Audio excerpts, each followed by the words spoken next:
automate a bunch of stuff with one button, so I like it a lot, and I don't have to worry about accidentally hitting the automated button on the keyboard. So it's good So I'm a stuff. little disappointed with New World because I No. wasn't no, I'm not disappointed with New World. I'm disappointed in myself with New World because I Oh, wasn't the first one in the company to hit 60. you I guys still were have 3 levels racing? to go. Well, I mean, it was always a race, yes, because it was a brand new game. It's the first one to fucking get out there.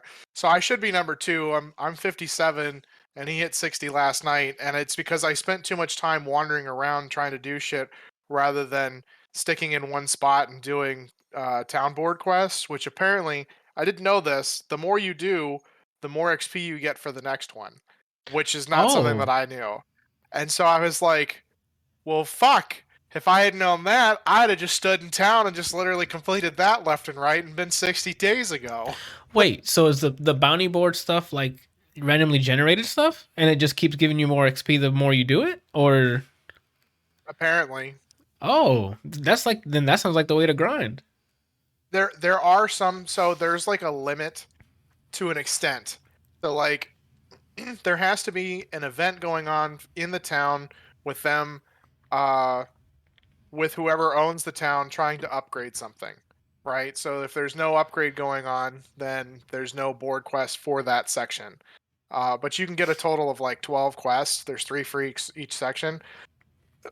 And after you complete so many within a short time span, it says new quests will be available soon. Well, then you just go run around and do stuff for 15, 20 minutes and come back and there's new quests. There's also some that you can't really complete unless you either have the funds or you already have the items, Okay. because like some of the cooking quests, which hilariously give the absolute most experience. Like I'm getting over 3,000 XP for cooking just random shit. Um, I don't have all of the materials for them, and so I have like 3 of them that I can't complete without and turn in without spending like a shit ton of money, which I don't want to do. I was gonna be my follow up. I was gonna say ask if you can just buy the materials from like the world shop or something, But like a yeah, player shop or something. so they have a trade house. They don't have like shops per se. They just have the trade store or whatever it's called, and players put up stuff in there. But each one is different. Each one is unique per town. So like you may be in one town that's like selling, cause so like today I was like mining or I was doing some armor smithing or something or jewelry crafting, and I needed a whole bunch of silver. And I was like, well, I'm in a place that I'm not normally in because this area has has the upgraded bench for me to do it. And I was like, let's see how much silver's going for. And it was like two or three $2 or $3 per or 2 or 3 gold per bar or something. And I was like, How much? okay, it's not super expensive, huh? How much bars do you need though? Like, how does that stack up? But I needed like 774, so it was going to cost me quite a bit. And I was like, it's not super expensive, but I'm definitely not going to spend that money. And so then like there's apparently a drop down that you can see other auction houses and see like get a comparison. Oh, And that's so I was pretty like, well, useful. I know for a fact that the city right below me has silver veins there, and I go and farm there all the time, and you get like thousands of silver within an hour. Okay, like Oh, several, like almost 10,000 silver an hour. And so I was like, well, let's see how much it is down there. 10 cents per bar. And I was like, guess I'm running my ass down there to fucking get it and yeah. buy Holy stuff and come back. And so I bought 1,000 of them for a hundred gold and was like, cool. Now I have extra to do other stuff. That's pretty awesome. And you can't just fast travel back to the other. You actually have to traverse there. No, you can fast travel. So, okay, this is one of the things that I found is kind of a big problem with this game. That I think is a big problem with this game is the fast traveling system requires a component called Azoth. Okay? And it's like you can find, or you can get like quest rewards, or um find little bottles that you can trade on the auction house, which Oh, is great. But it's not something that it's just something that like lives inside of your character, and you can get it from like harvesting stuff if you have a certain craft on whatever it is that whatever your tool is, or you can get it by killing creatures or doing quests that like especially the main quest. And the main quest gives you an overabundance of it, kind of like allowing you to, travel and do stuff. Well, when you run out of main quests, that's your primary, you know, your primary way to get a ton of Azoth. So then, like, if you're trying to like transport stuff, from one end of the map to the other, it costs more Azoth to go, depending on the distance, how much encumbrance you have, and whether or not your faction owns the area Oh, that you're going to. So if you're literally going from one side of the map to the other, because like say all of your materials are in your hometown, and the town that you need to go to has the bench at a certain level required to do the stuff, but it's not owned by you, you can't just go there and then pay a fee to transfer the storage from one place to the other. You have to carry it there, which increases the amount of Azoth that you're sending. But you also use Azoth in crafting to increase the chance you get extra perks on whatever it is that you're crafting. and you can't And so, you can't craft more Asmoth or Azoth at all, or like, no, this is something that I know of, that I personally know of. You have to find this stuff. You oh, either find it because it's like it's kind of like gold. You well, no, it's not like gold. I mean, I guess in this game it's kind of like gold. It's not something that you can physically like pick up. You just kind of, as you kill stuff, it just goes in your inventory. okay, You know, and uh like I said, you can get little bottles of it as like a reward. I don't think you can craft this that I'm aware of. I actually haven't looked into that. Uh, but it's when you get to level 60 or even in the higher levels and you don't have quests and things to do anymore, and yeah. you're like crafting and whatever, now you can't fast travel anywhere because you either A, don't have enough, or B, you don't have any because you've used it all in crafting, or you're over encumbered and can't go somewhere because you have too much shit on you. So And wait a it's sec. like, So then it gets to a point where you can't even make certain items anymore because you've just run out. no, no, no, no, no. So the Azoth is an extra perk. Got it. Like it's like you have your main materials and then you have extra shit. Got it. And when you craft things, there's a perk chance up to like 3, maybe 4. I've only seen a max of 3. And so you can put more Azoth towards the craft to guarantee a higher chance of rolling an extra perk when you craft. Okay. So you don't have to use it. You just run the risk of like making a really good item with less perks, which makes it a terrible item considering, The what you could have possibilities. had. Yeah. Um and and they limit you to like 1,000 Azoth, which is basically nothing in comparison when it costs, like, it only cost me like 30 to 80 to transfer within my, or to teleport within my own faction. Uh huh. But if I'm going, literally from one end of the map to the other, we're talking like 200 at minimum, or more, even with no encumbrance. And then if I'm like carrying stuff and I haven't had a chance to store it, or I need to like take it from one end of the other map to the other, I either have to teleport somewhere close and then spend 20 minutes running, or spend that an hour trying to hoof it from one end of the map to the other. That sounds like a pain. And I'm assuming there's auto run, but you don't want to sit there and watch your character just slowly move, especially if you're over encumbered, right? Yeah, I mean, if you're over encumbered, you literally like walk. I mean, Oh you're no. like, Nope. doing this. And you can't fast travel or anything if you're over encumbered either. You can create potions that increase the amount of encumbrance that you have, for a short period of time. But at the same time, like, I mean, I already have a thousand units that I can carry, you know, and carrying that across. If I'm trying to teleport with that, I mean, it's going to cost me 300-400 Azoth just to teleport. Like, that's going to deplete my entire supply very quickly. You'll run through that in no time. Yes. Jeez. So I feel like they need to get rid of the Azoth stuff and make it like, I would rather pay gold, or something that is not, or maybe it shouldn't just be such a rare occurrence to get. Yeah, You it know, sounds like the two solutions is either just make it gold, so it kind of fits with the world anyway. You can get like a carriage to take you, and you pay the carriage gold, or if it's going to be Azoth, just make it accessible. That's why I thought you can craft it, because if you're done with the quest, that becomes like it becomes a rare item after a certain after a certain amount of time in the server, right? Yeah, let's say everyone's done with quest. Now there's only a limited amount of Azoth you can use in the world. Yeah. I wonder if that was So done on purpose. it doesn't look like you can craft it. It's used in crafting itself, but that's it. Then hopefully they just start adding. Maybe they'll add a way to make like those bounty boards. Maybe they'll add a randomly generated one that gives you a certain amount, and then you can just grind those out.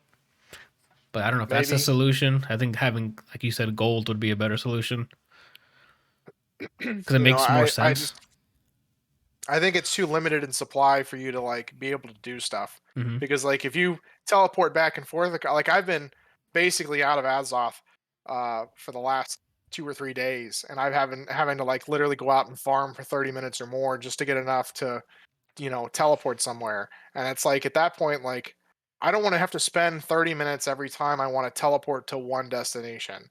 You know, At that point, that you could takes have the fun out of just the yeah, game, you could have just walked over there. At that point, basically. that's weird.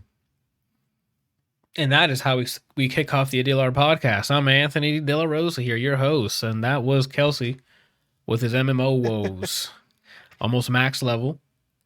He almost hit first place. Look at that. In the company. In the There's been tons of people that have been level 60, way before me. Oh, okay. So, I guess like streamers and stuff. That's true. We got Brian over here deciding whether or not to play Metroid while streaming this, and Randall's been on Instagram. So, just said before we even hit record. It's still running correctly. It's still Instagram's still running correctly on your phone. Yep. Yeah, I'm looking at game dev stuff. Okay. Anywho, this week we got some bittersweet endings to Ted Lasso, to What If, to Daniel Craig as James Bond, to He's one shot. He's one shot. He's down, knocked, and that's pretty much it for the most part. Oh, tell me your secrets. You put that on there. Yeah. All right. I don't know where to start here. I know Ted Lasso is probably going to be a bit of a gush fest for us. So I don't know if you guys want to get that out of the way or. I don't know. Kind of think we should save that for last. That's fair. That's fair. Because it's probably going to be the thing we talk about the most. Because there is speculation at this point. Because the way that ended, I'm like, okay, so we'll get to it, I guess. Then let's go with What If then. Because What If was actually it made a crazy climactic end when I was like, oh, it got super hype. It was super anime-esque, and I thought it was really fucking enjoyable. All right, so Marvel's What If is a collection of stories that are spun from the current MCU movie, which is the Marvel Cinematic Universe, like Captain America, the Thor movies, the Avengers movies, Guardians, all this other stuff. Each episode does a what if version of the events that we've seen on screen. Like the first episode is Captain Carter, which is what if Peggy got into the super soldier serum instead of Steve, and then she becomes Captain Carter.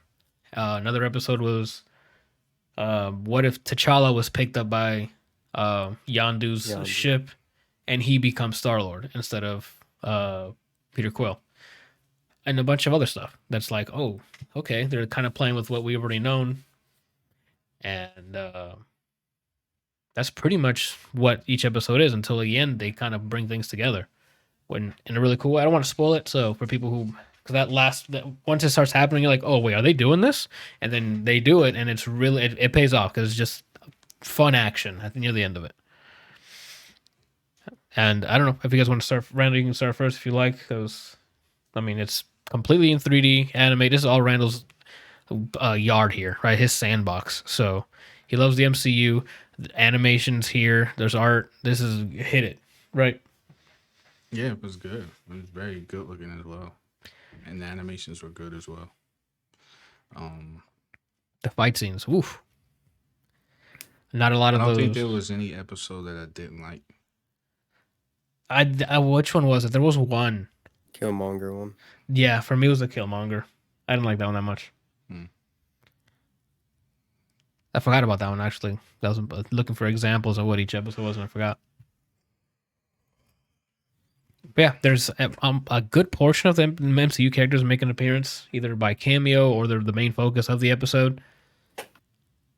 Like I was mentioning, the animation, the 3D fights aren't like the live action ones where they do quick cuts and they're making it look like they're hustling and throwing fists at each other. There's actual like same frame, full animation CQCs, like especially with the Captain Carter one. There's the zombie one was really good as well. What else? In terms of combat, you talking about? Yeah, the Wakanda one was Uh, pretty good with the mechs, right? The Killmonger the one. Star-Lord one had stuff like that. That's true. Um, Them fighting Ultron was really cool. Yeah. Oh, yeah. the Thor one had fighting for a bit. Yeah, a little bit. But that one was very Dragon Ball, with the whole like hitting them and they go flying miles away and then they chase each. Like it was very that type of anime where it's like super powered. They get punched, they go flying like 7 to different continents and they're chasing them with like 2 beams of light just hitting each other. Trying to remember all the episodes now. How many? There's 9 episodes in total. Yes. All like 20 minutes each, 20 30 minutes each, which is really cool. The Strange I think one. all the ones that really were combat heavy, like fisticuffs combat. The That's other ones true. are other things. The Captain Carter one, that one. And then the episode 8 and 9, which was the actual climactic thing. Is this on Disney Plus? Yes. And don't you have Disney Plus? You have like that bundle, Yeah. right? Yeah. Yeah, Verizon gives you a bundle that you can get that and ESPN Plus and I think Hulu. Well, shout out to Verizon. That's quite the fucking package. Because you get a bunch of TV with Hulu, Disney Plus is all the MCU, Star Wars and stuff, and then ESPN if you're into sports. That's pretty lit. Pizza too. And I think they get better pizza. I still have gripes with Disney Plus with their bullshit about having to pay an extra $30 to stream shit when it comes out. Yeah, that's really dumb. I'm That's with you on that. stupid. That's beyond dumb. That's beyond trying to squeeze for more cash. That's beyond burger. Yeah, that's almost impossible, burger, right? Anyway, I thoroughly enjoyed it. It was a very fun way of exploring the MCU. And what makes it amazing is that we all seen Loki here. Because did you end up watching Loki? No. Damn it. At the end of Loki, it opens up the MCU in terms of possibilities because it has to do with timelines. And this was like the perfect show to follow it. Because now it's, what if this would happen? And what if this would happen? So it's more like, instead of what if, these are timelines that actually exist now. So they're like really expanding the universe and stuff, like very comic book style. And I'm all about it. It's really cool stuff. If you're into the MCU in any way, seeing the show, it's gonna be like, I wonder what would happen if they deviated in this small way. Shout out to Bernard from Westworld. He plays the Watcher in here. He does a great job. I was told I look like him. Brian, because of the beard, like he's mostly beard. Jeffrey Wright, right? Yeah, I believe so. Yeah, The actor. Yeah. He was also in No Time to Die as well. Well, he was in one of the previous Bonds, so I would assume Spectre. Yeah, he was in Spectre as well, I think. No. Prior, like Richard in Casino Royale, he's been in it. Oh, okay. What do you keep? I don't remember Spectre so much. This is literally all I remember from Spectre. You ready? Go for it. Jaw comes out. That's face is deformed. That's all you remember? That's all I remember from Spectre. Okay, that's weird. You might want to rewatch it. And then like the movie ends on a bridge, I think. That sounds like Skyfall, Ryan. Isn't that Skyfall? I don't think that was Spectre. I think it was Nighttime Bridge, the Skyfall. I thought that was Skyfall when they're looking at where they work. The dude that you're talking about, whose face is deformed, that's from Skyfall. Yeah, I was ready to say. I'm pretty sure that's all from Skyfall. So what the hell's Spectre? Spectre's with Christoph Waltz, if I'm not mistaken. Yeah. All right, Brian. Well, you might want to watch Spectre then, because we'll get to the James Bond movie, but for What If, I highly recommend it. Really cool. Go ahead, Brian. You didn't get to say your piece on it. I think it's a cool idea. A lot of the episodes, minus the Killmonger one, was good. The Yeah. ending was meh for the show. The ending. Overall ending of the show, or the season, I should say. They do another with season. Killmonger and Oh, Ultron and, when they're trapped in the thing, you don't like that? From the point where they win Yeah. on, I was like, yeah, you ruined this. It's meh now. What ruined it? I'm not understanding. It just felt lackluster of an ending. Oh, I thought it was a nice like ribbon. They have their own little arc, and if they could, I think they are making more, but I don't know. It became an arc when I thought it was going to be an anthology. That makes sense. I don't know what you mean. Like I thought every episode was just going to be completely separated. I guess spoilers, Mhm. and then how the way they brought it together. I'm like, oh, okay, so everything does tie in, and that's why I liked it. And then everyone did back. Also, Go for it. another complaint. It's very obvious they cut an episode out because the Gamora just appears in the last episode. I'm like, I was gonna think that too. I'm like, where was Gamora? I'm there like, was I supposed must. to be an episode with her and Tony Stark, but it got cut due to COVID. Okay, got it. So it's supposed to be 10 then. Yeah. I understand now because I saw. they could have edited one of them at least. Put in some. I mean, I guess they did when he was summoning them, but I'm like, okay. I saw it. I'm like, yeah. Why? When I first saw it, I'm like, why is he picking Gamora? I'm like, I must have missed something. Maybe I forgot an episode. Well, good catch there because I'm like, okay, I'm just gonna roll with it. The last couple of, but once the assemble part happened, I was all about it. I'm like, just taking me on the ride. And the action sequences were so fucking cool. It was super like end of the anime hype that I'm like, let's go. I thought it was cool. I mean, to me that's the best Black Widow of all time right now. Even when Which one? episodes happening, the one The war torn one, the assembled one. Yeah, okay. That one from her episode. I'm like, yeah, I'm fucking with her heavy right now. I don't know Okay. if it's the way she looks or it's the way she looks. I think it's and both. Everything else, and how depressing the story is. And then they put her in here. I'm like, still, the way that he's like, hey, I don't interfere. And we're doing spoilers, right? I mean, I did light spoilers, but I mean, what you're about to go into is like heavy last two episodes. I do just that sentence. The way the watch is like, I don't interfere. Yeah. Interferes. I'm like, all right, well, I didn't know I was watching Naruto. Oh shit. Oh, I thought it was a nice little ribbon at the end. I like the whole good feel. Everyone, we made it. We made it. You know, the DJ Khaled ending, I right? don't think he had an option though. He sure does. I mean, he always has an option because there's also Celestials that can stop him. Like, there's people above a Watcher that can do that. They can do things. So Technically, it's just that us as the people who's watching this MCU unfold don't know about it. But like, there's comic book readers that like he doesn't have to do this. Like, well, there's people who can stop this. the reason why I said That he had no choice. Is he speaking? Because Yeah. No, he's not. He stopped. Okay. He just literally Me? she shut down. No, it was Randall. He like Dude. shut down mid sentence. Oh, because he was thrown into it like he was being attacked. Yeah, but that's fine. There's a story of where one of them gets assassinated. Mm-hmm. Oh, so you're saying he was just supposed to like take the beating? He's supposed to just sit there and die. Oh, okay. I didn't know that. Because I think it's called Cosmic Sin. There's a comic series of someone kills a Watcher.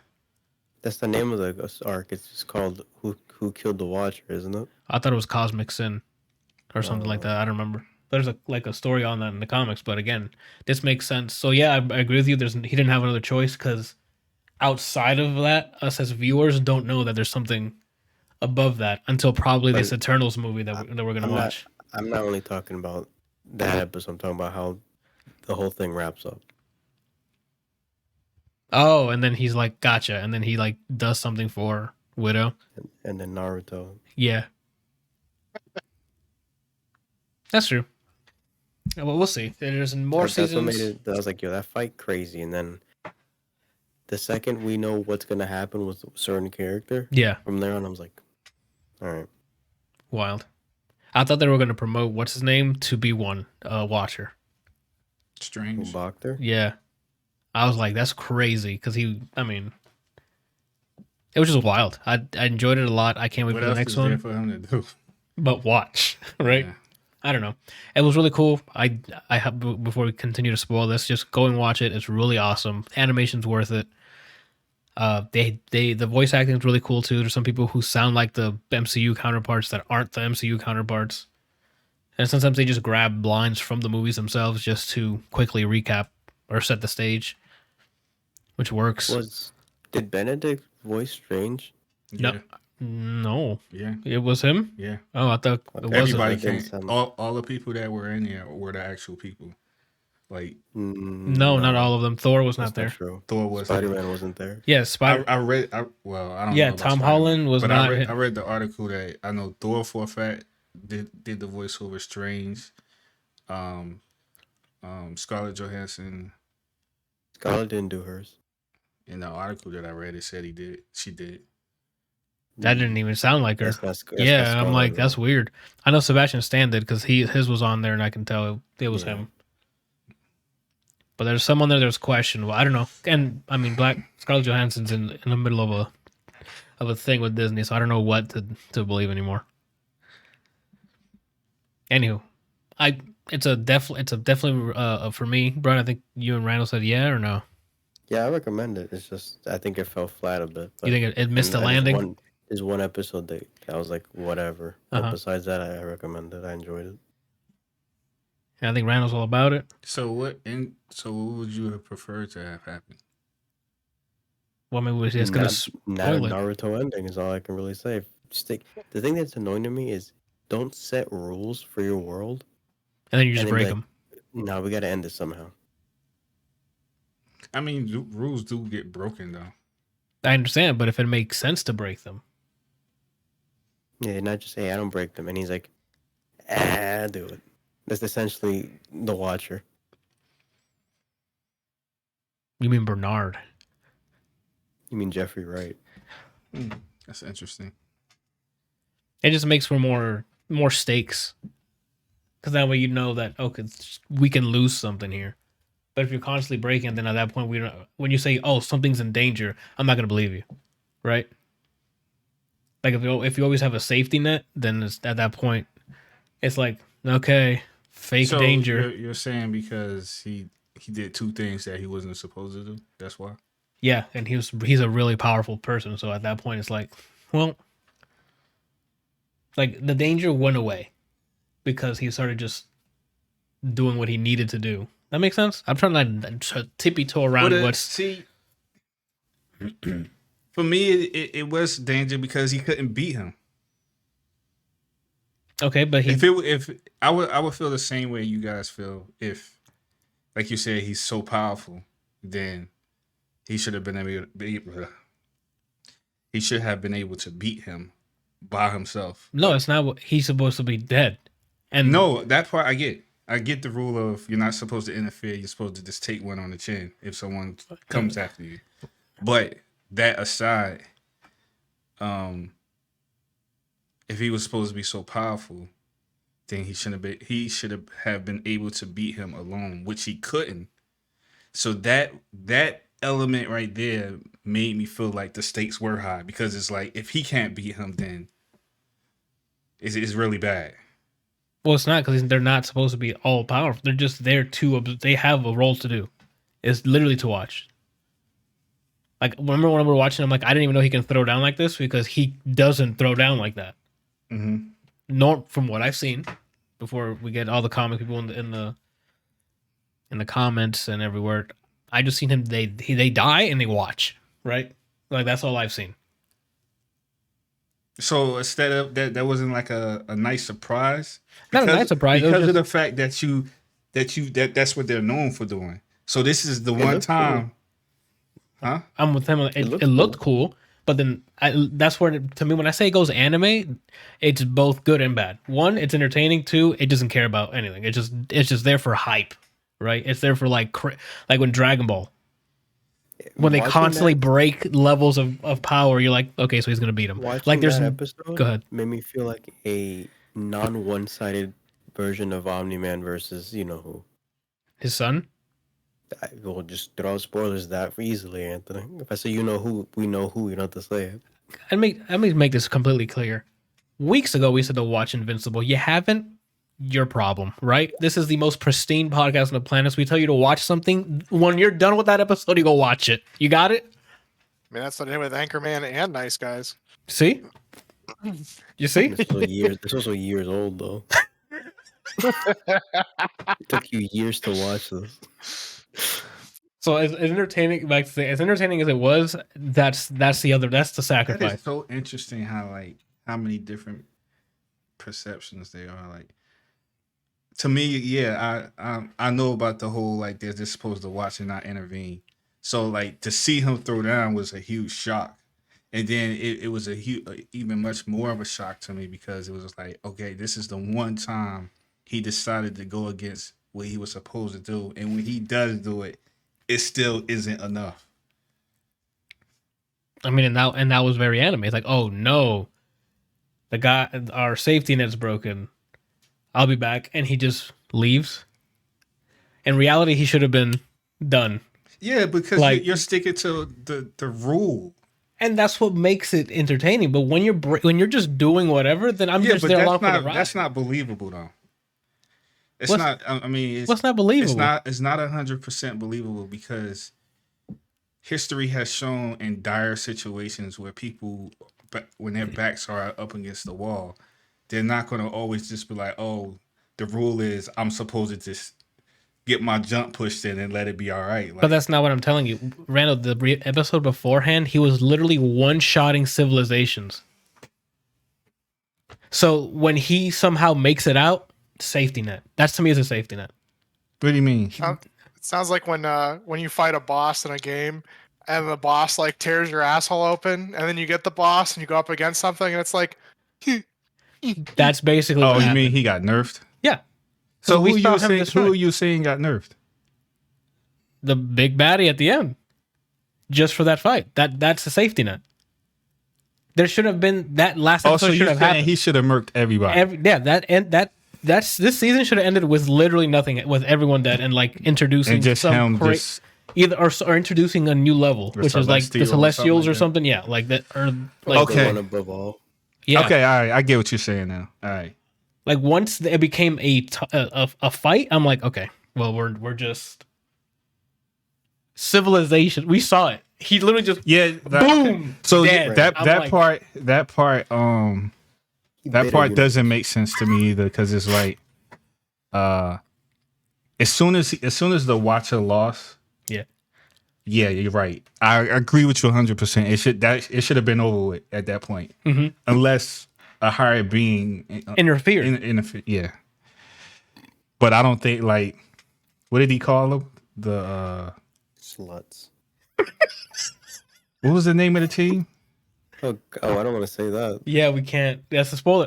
Like How's this, that we're spoiler? spoiling the build-up, Randall. This show at first makes you think it's going one way, and then it happens, and then you're like, oh snap, and then you get that feeling again from an earlier Marvel movie. Well, his right? solution was just didn't make sense because if he can't do it, why would that solution work?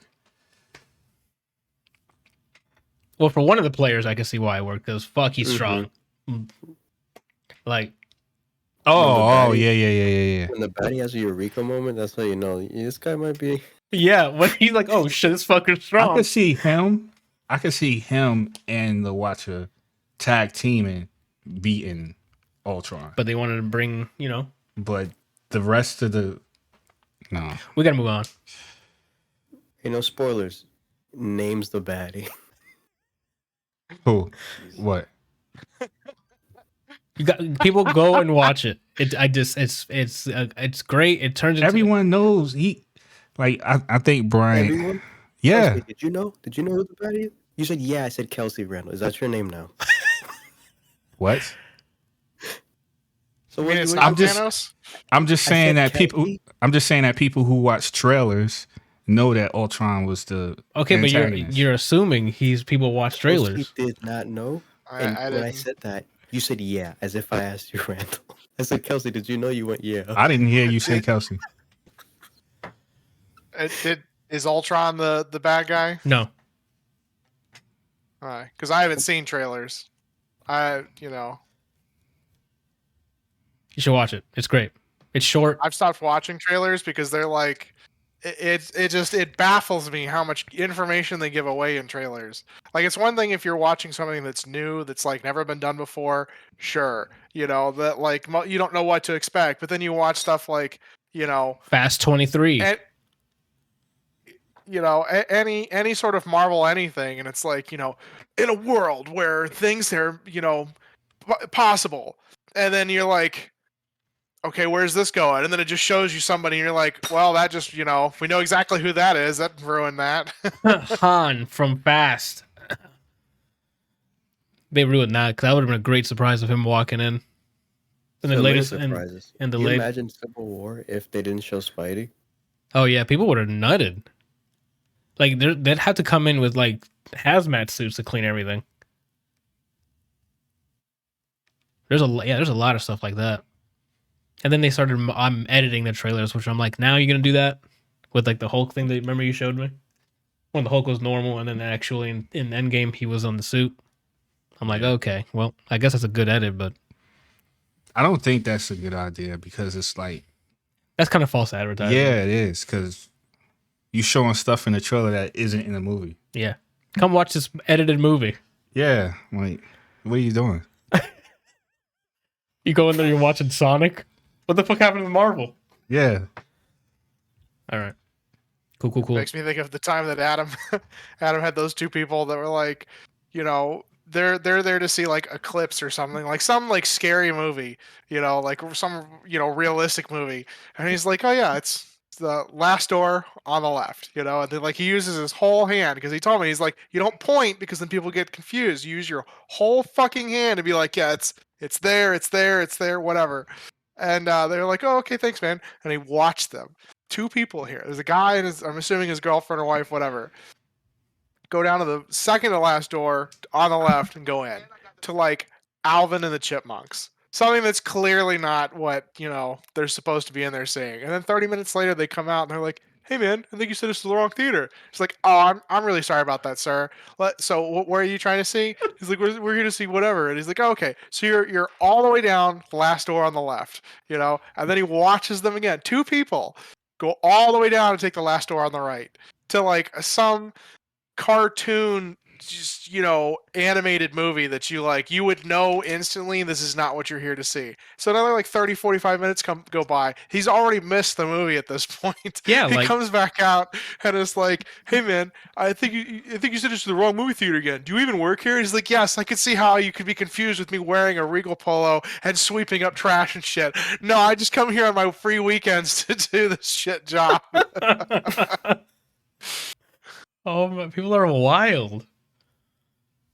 Oh, man. Well, I guess we can transition that into No Time to Die. You on your own on that one, man. You saw it too, Randall. What do you mean I'm on my own? I don't want to talk about that movie, man. Well, I'm going to gush about it because I enjoyed a lot of it. So, Do I need a deafen? I can keep it spoiler free for the most part. We do, I guess, context. This is his last movie, correct? Mm-hmm. Okay, that's all you really need to know. Because that's when credits roll, you're sad that it's over because this movie was so fucking awesome. They added a cool sequence of events. You know how like Atomic Blonde and Jason Bourne have those cool action sequences where it's like one take going up a staircase or something. They added one for him in this, and it was an awesome fucking shot. A lot of, I don't know who the cinematographer was for this. Awesome job. There's some great. There's like frames where you can like get it printed and put on your wall of how great it was shot. Fantastic. Daniel Craig is awesome in this. Really funny. Ana de Armas is in this. The chick from Blade Runner and Knives Out. She had a small part. She worked on the CIA, so it was like it's like a joint operation. Great chemistry with Daniel. They even gave her a moment to shine in terms of action. She was fucking killing it with some crazy like choreography and gunplay. Dope stuff. She had her moment to shine. They had another, since this takes place after he retired. Spoilers for Spectre, Brian, because I guess you haven't seen Spectre. No, I know I've seen it. I know Okay. at your apartment, where I've seen it. Okay, you just forgot it. Apparently, it's just not memorable to me. Okay, well he Like retires. the last one before this. Yes. Okay. Well, he by the end of it, he retires, Brian. So they reinstate a different 007, and it's I forgot her name. I'm gonna give me a minute to go get the. Her name? What does she look like? Lashana Lynch is the actress's name. She plays Nomi, who's the new 007 in this movie. She was in Captain Marvel. She played the other pilot. Rambo. Rambo, is that what her name? Oh, Monica's mom. Yeah. There you go. Okay, that's cool. She did awesome in this. My biggest pet peeve is they didn't give her an action sequence like they did Anna. Like she held her own in some Well, of the they scenes. did, but it just wasn't. It wasn't like Anna. Yeah. It was not like Anna's. No, yeah, I'm agreeing with you. Okay, I was about to say, bro, I'll fight you right here for it. Anthony, put the gun down. I'm sorry. Yeah. Because she had guns, right? They both used guns, but there was like Oh, CQC. yeah, don't disrespect her then. Right? They didn't show her doing these spectacular hand to hand stuff, but they show her shooting. Like she can shoot.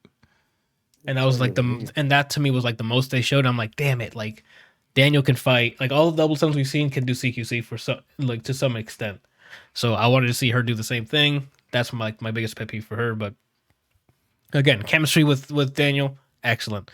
Vocabulary, the verbiage, the dialogue, awesome. The opening sequence this movie was fucking worth a theater ticket. Holy shit. Before, like, you know, the song plays, which is the No Time to Die. This time it's performed by Billie Eilish. Before that nice. comes up, that opening sequence, oh, holy shit, it was great. Talking about action, chase scene, it was great. Excellent. It was just a nostalgic classic action movie, dude. Like, you know how like The Man from U.N.C.L.E. was like action, but with a lot Which of one you think comedy was thrown better? in. It depends. If it's pure action, I'm talking about you.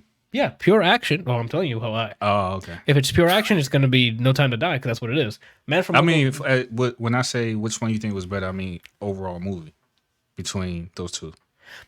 I like the comedy in Man from U.N.C.L.E. So that's the better movie to you? I would enjoy Man from U.N.C.L.E. more than this, but because one is fusing the comedy between like three people, where James Bond is more espionage. It's more leaning towards like realistic stuff. Where the Man from U.N.C.L.E. is they'll sacrifice realism for comedy. Mm-hmm. That makes sense. Mhm. So, but not to say don't watch No Time to Die. I enjoyed almost every minute. It's almost a 3-hour movie, and it flew by. What do you think it ranks in terms of all 5 movies? Ooh. So my favorite. I'm just gonna sound really weird. I didn't know anything about card games, so I loved Casino Royale because I learned so much Everyone from it. loves Casino Royale. Is Casino Royale the one where the lady? It's the first one, huh? No, that's Or the lady. when the lady drowns the girl. That's What no. did he say? When Because the lady his drowned. voice went out. His connection's shitting on him again. Is it? Like the video and audio is not syncing for me. Yeah, like you spoke and then your mouth just So- moved. You said, "Is it?" And then it went. You know, and that was we could see it like 12 seconds later. You know I'm a kung fu master, right? Yeah, see how so like it's messing up. I don't. Maybe it's mine. I don't know who's if it's Wow. my connection, but Prepare to battle. okay, caught up. When you did that, it got scared and just resynced. What did he say? He was asking which was when his girl dies, when she drowns at the end of it. Yeah, it's the first one. Vesper. Yeah, okay, so it is Casino Royale then. Vesper Lynn. That might be my favorite. That the one where they hit his balls when he's on the chair. Yes. Okay, that might be my.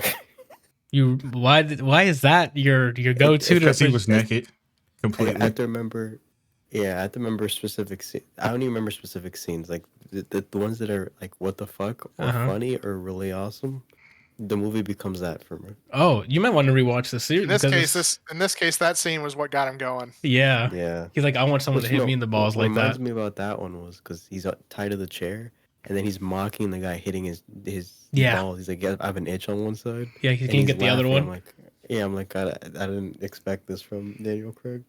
Like I'm I sure meant, that's an actual tactic to keep from being tortured, like they want to, is to like take your mind away from whatever the situation at hand is. So you like talk about other stuff or you make jokes and that kind of thing. oh, noted. I can do that all day. What was I gonna say? Oh, like we mentioned earlier, Jeffrey Wright, like Brian mentions in this, awesome job. I don't. It was just a great. It was a summer blockbuster movie. What do you Right. think of Rami Malek's Oh, performance? and Rami Malek's plays the villain this time. Thank you for reminding me. Awesome job. Russian accent. Russian? I honestly don't know what It's- accent that was. I might have been Russian or something. Did an excellent job. It opens with like basically an introduction to him, so that way you kind of get the ambiance and stuff when he's in the room. He does seem like a powerful villain. Like he's not one that just talks shit. He'll shoot you down if he needs to. Sounds hot. Yeah, like he did a good job. Shout out to Rami. It was just a fun Bond movie. Like it was just great. At the end of it, you're just trying to be like da da, like you're in it, right? Like you want to be a Bond. It was great. I enjoyed it. If you like previous Bond movies, if you like previous Daniel Craig's, my English has been deteriorating this month. I don't know if you guys saw the fucking trailer, my trailer for the Extra Life stuff. Was it? Yeah, I start off with oh wait, so I'm like I write it on there, and then at the end I'm like oh that's instead of saying that's it, I'm like oh what's it, and I mocked myself and put like what's it question mark. I don't know why, but I just kept it in because Your brain is thinking faster than your mouth. which I can see that happening. I'm slowly becoming a machine, so Certainly moving faster than your internet connection. You're starting to go robotic. talk about it. Can we all call Comcast and all tell them sort it out, right?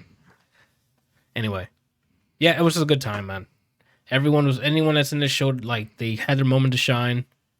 Like except I guess for me, except the 007 reinstated. Shauna. Yeah, I wish they made her do more because she was awesome on screen. So I would like to see her like kick it more ass. Kick him more ass. Kick him more ass. But I mean, I highly recommend it. Oh, I still haven't answered your question. I like Casino. So top 5, I guess, out of the 5. However you want to do it. So at the number 5, Quantum of Solace. For some reason I just don't. That one didn't really connect Is with that me. the one where the lady's like covered in oil and when she's dead? Yeah. Yes, Brian. What And I want you to tell me the rest of the movies now. What you remember by them? Because It seems like he remembers all the traumatic moments. yeah, in the like movie. it stuck with him. So Brian, tell me in Skyfall. What do you remember? Oh no, we already established that the jaw thing. Skyfall, yeah. Oh, well, now that I know that's the one where the mansion explodes. Yeah. Okay. And then So you saw Spectre, I guess. So what? And Wait, Spectre's the one like where they fly into like a desert and then there's like a metal building. that's Quantum of Solace. Yeah. Brian, you are all kinds of fucked up right now. Wait, so which one had the bridge? So you said Spectre had the bridge? I think it's Skyfall. That What had the bridge are you talking Yeah, about? I don't It's know. It's nighttime. Boom. So it's nighttime, and then the last interaction before 007's cool. It's on a nighttime bridge. Then maybe that's the end of Spectre. What? He says it ends with a Which bridge movie scene. Which movie had Batista with long nails? That's Spectre. Okay, So- I think that's the one with the bridge. Okay. What bridge is I he don't talking know. I about? have to go back and check it out. I don't remember the bridge he's talking about. Oh, you guys tell me if there's a. I remember one of these movies. What happened on the bridge? He just said that he walks away. Like That's where the movie is. That's Oh, the last, yeah. You're right. That's where he puts the gun down and he walks away. Yeah, okay, at the end. That's Spectre, right? he got it. Yeah, that's Spectre. See, bridge. Okay, And I did not Batista with remember. Yeah. So you remember know? Spectre because of Batista with the nails. Got it. All right. and the bridge. So yeah, for me it'll be Quantum of Solace at 5, Skyfall at 4, Spectre at 3, this one at 2, and Casino Royale because I liked him as his first showing. I liked him a lot, so that's why it's nostalgic. Because his first showing Casino Royale, I liked him a lot, and I didn't know a bunch about like card games and stuff, but they made it high stakes. Like they made the card games intense in a way. I'm like, oh shit, if he gets a fucking full. Go ahead. Casino Royale had Mads Mikkelsen, right? Correct. Okay. And his eye, yeah, that was his telling, and his eye started crying fruit punch. Yes, that is definitely what happened. Okay. So that would be my list. Do you have yours top 5 ready? I think my list is the same as yours. You think You said like this number thing? number one was No Time to Die. No, Casino Royale because I like yeah. Casino Royale. No Time to Die, Spectre, Skyfall, Alpha, and then Quantum. Basically, like it got better and better as it went. Besides Quantum of Solace, I don't know why I just didn't really care for Quantum that much. Yeah, it's probably the same for me. Like Wait, even in Quantum they fight in a desert. Yes, Brian, I said yes to your question earlier about lining in the I didn't desert. remember. I thought that was Spectre. No, Spectre's with Christoph Waltz. There is a part in Spectre, like at the end, where they end up in a desert. But the glass house you were talking Yeah, but about the Yeah, is no, I thought it was. Alright, so boom, they fly some desert facility, and then they go underground, right? No, that's That's Spectre. That's the one with the jaw guy. Yeah. No, No, Yeah, the jaw 'cause- guy is that's Skyfall. Yeah. I thought in Skyfall they go into a building and that's when he's like, "Hey, I want to Yeah, give so Brian all that- 5 movies and him edit it the way he remembers the events happening. So Skyfall, they are in like, I'm pretty sure they do go into like a bit like an abandoned building that's really big, Mhm. and I don't remember if that's where he takes out his mouthpiece or not, but I'm pretty sure it sounds like it. And then like, what is it? He breaks out of whatever's going on and like captures the dude, and then they all these helicopters come in and they fly him back to, uh, the headquarters, and then he gets out after yelling at M, about what happened to him, and then shit goes down. when the helicopters take him, isn't it to a desert?" No, No, it's the fuck. facility. it's like isn't it? It's the Isn't it a MI6 building and it's- facility. Oh, so it's not a building, then it's orange around it. No, I don't. I don't. remember At the least I don't orange. remember Orange, but I know it's the MI6 headquarters where they keep him. And he has that like Kelsey said, he has the conversation with M, and then he shows that he tried to take the cyanide pill, but it didn't work, and it like decayed like half of his side of his face. So he has like this metal piece that goes up into his cheekbone that keeps That's his when the jaw comes out. yeah. Okay. I think he does that when he's yelling at M, Yeah. because he's explaining to her like, do you know what happens when you take a cyanide pill that doesn't work, or that expires or whatever? It causes a tremendous amount of pain and just does damage to the body. And then that's when he takes the thing out and like half his face just caves in. And then he flips a coin and has you choose, right? Yeah. Exactly. Mm-hmm. And then right into the Batman theme. But yeah, I'm not gonna say anything about the movie. I highly recommend Batman it. theme. I love the movie, but for obvious reasons, you know how I feel. And I can't say because It's gonna that's spoil it, yeah. yeah. Got it. But that jump bothered me so much that I've been thinking about it all day, and it really, really hurts my feelings Oh, okay. a lot. Game of the year. I like this movie a lot. It's definitely gonna be in my top 10. It's a great movie. Yeah, it's it's a- just Awesome. It's just a fun fucking time, man. Especially in the theater, because I mean, like you could tell this was his last movie because they was They was pulled out pulling out all so the much. stops, It was a lot of callbacks to the old movies too. Like man, I forgot the one that the one in the Christopher desert. Walken. That's his name? Christopher Waltz. Oh no, it's No. Christoph Christopher Walken? Waltz. Christoph Waltz. Oh, No. Oh, I was Christopher- gonna, I would the remember. old Christopher Bond. Walken is a person. With the right, crazy no. looking eyes. He did a dancing video to Footloose, I think it was. He's an old Bond villain. Isn't his name Christopher Walken? Footloose is Kevin Bacon, and I don't know anybody else. Okay, who's not done- Kevin Bacon. Isn't his name Walken? Christopher Walken, Christopher- the one that talks. Yeah, like him. this. He's an old Bond villain. He's not a. He's a Bond He's a- villain. Yes. No. I didn't know that. What the heck? Did y'all not watch Bond? Yes, he is. Okay, I'm fact checking because I do not remember him. That's what I'm doing too. I haven't. The ones that I've seen for Bond are Pierce. Apparently, he Brosnan. is. He's He a plays Maximilian Zorin, yeah. fictional character and the main antagonist in the 1985 James Bond film A View to a Kill. View to Okay. a Kill. Who's the- So there's a who's the- part. I'm sorry. Go ahead, Brian. Who's the Bond? Roger Moore. So I just did Sean Connery, Pierce Brosnan, and Daniel Craig. I- Continue. so This there's is one of those movies that like if you haven't seen it in a while, or you like don't realize who the actors are in it, kind of like for me, like Die Hard, totally didn't realize that Snape was the bad Was guy the bad until dude in like the first years one? later. Yeah. Yeah. I had forgotten about him. I totally didn't realize that was Christopher Walken. or that whole Never part seen when he's it. going up the stairs. Uh huh. That's a callback to that movie. Oh, he's doing the same thing. Yeah. Oh, okay. and the whole fire thing or whatever. Is a mixtape playing? Say again. Speaking of, I said something stupid. Oh, Billie Eilish's song better or worse than Adele's? no, I like it. Well, Adele performs differently, so I have a bias towards Adele's. Not what I asked you, So Anthony. So if you just want that answer, Adele's better. Okay. But her songs is good. I like her song though, but Adele's is a Okay. better song. I think But anyway. Sam Smith did one, right? He sure did. Now that was before Adele? Or after After I think his was Spectre. I gotta go look it up now. Fuck. And Spectre's the one with the bridge for sure. We confirm. All that? right. Yes. Okay. So the order of these movies is Casino Royale.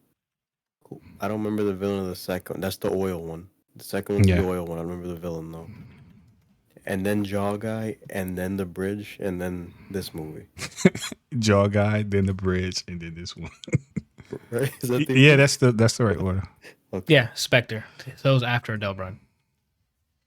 I could So when Adele, Sam Smith, Billie Eilish. Yes. Okay.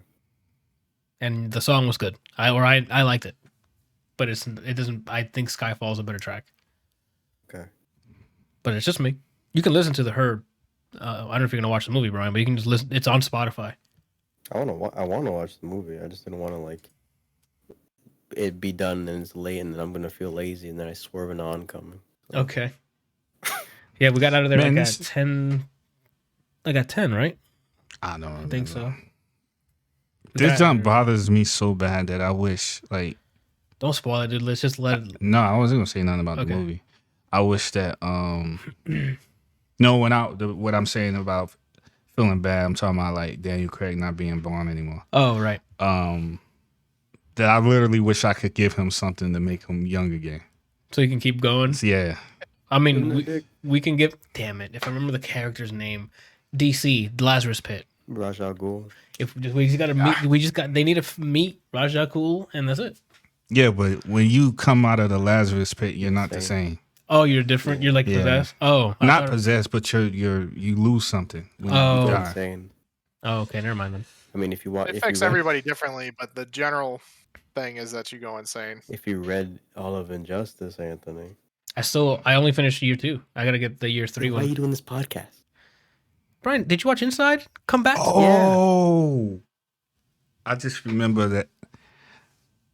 I just remember something that I watched that I forgot to put on there, which Brian just mentioned was Injustice, The movie's out. the animated Nah, movie. Is it out? Yeah, Oh, And you didn't tell me? Yeah, I thought we had like a month until it came out. yeah. thought it was saw November. it. It was That's it, Randall. I'm unfriendly. We're gonna watch it together, bitch. What the hell? I mean, I'm not down gonna to watch it together, respond to dude. that.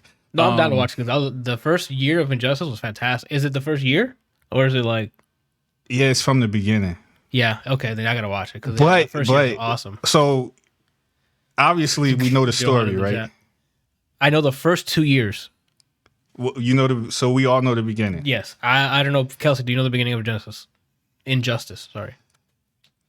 So that's the timeline where Superman kills the Joker, or not Joker. Correct. No, you got it. No, you had it. I thought it was Lex. It is Joker. It's Joker because No, he Joker kills ends up. someone else first. Spoilers. Yeah, the spoilers for the beginning of Injustice, which is the beginning. I think it's literally the first issue, so it's not really Yeah, spoilers. it's issue 1. So go ahead, keep going. Yeah, he kills Joker.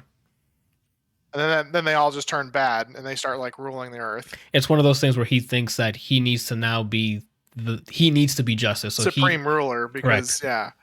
because people can't police themselves like they're supposed to, and so he's just going to take control. And Yes. if you don't agree with whatever he thinks, then you don't exist anymore. Yeah. It's basically You that. basically just summed up the entire series. Yeah. So here's the thing, and I think that I'm almost afraid to say this because of what I'm afraid what Brian's response is going to be. Hold on, he's gonna get ready. Give him a second. He's got his wrench. Friendship over. No, he's prepared. Keep it in frame so he knows.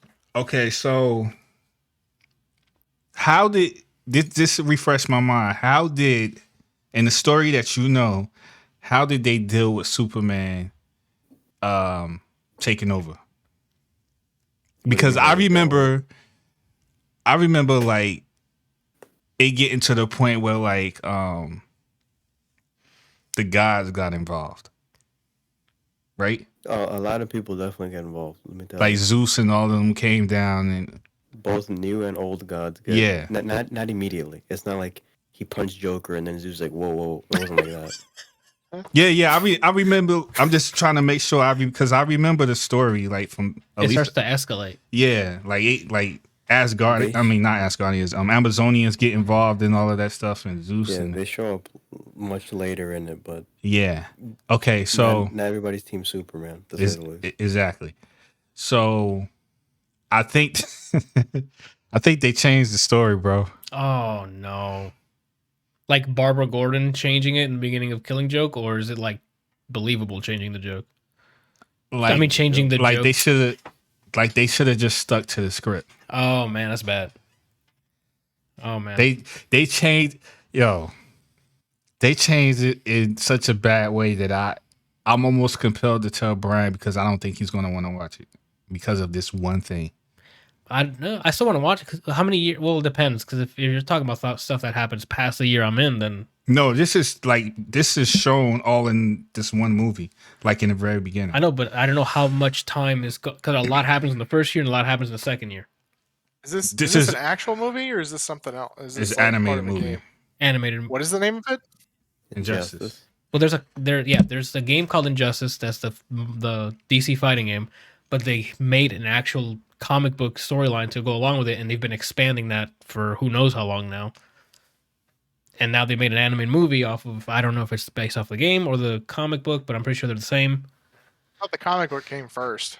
Oh, I thought they announced the They game released- and then So game announced, right? Leading up to it, the comic was coming out as a prequel to the game. Right. Or sorry, what? Hold on. It's before the game, and then game happens, and they did Injustice 2, which is between the two, and then Injustice 2 happens.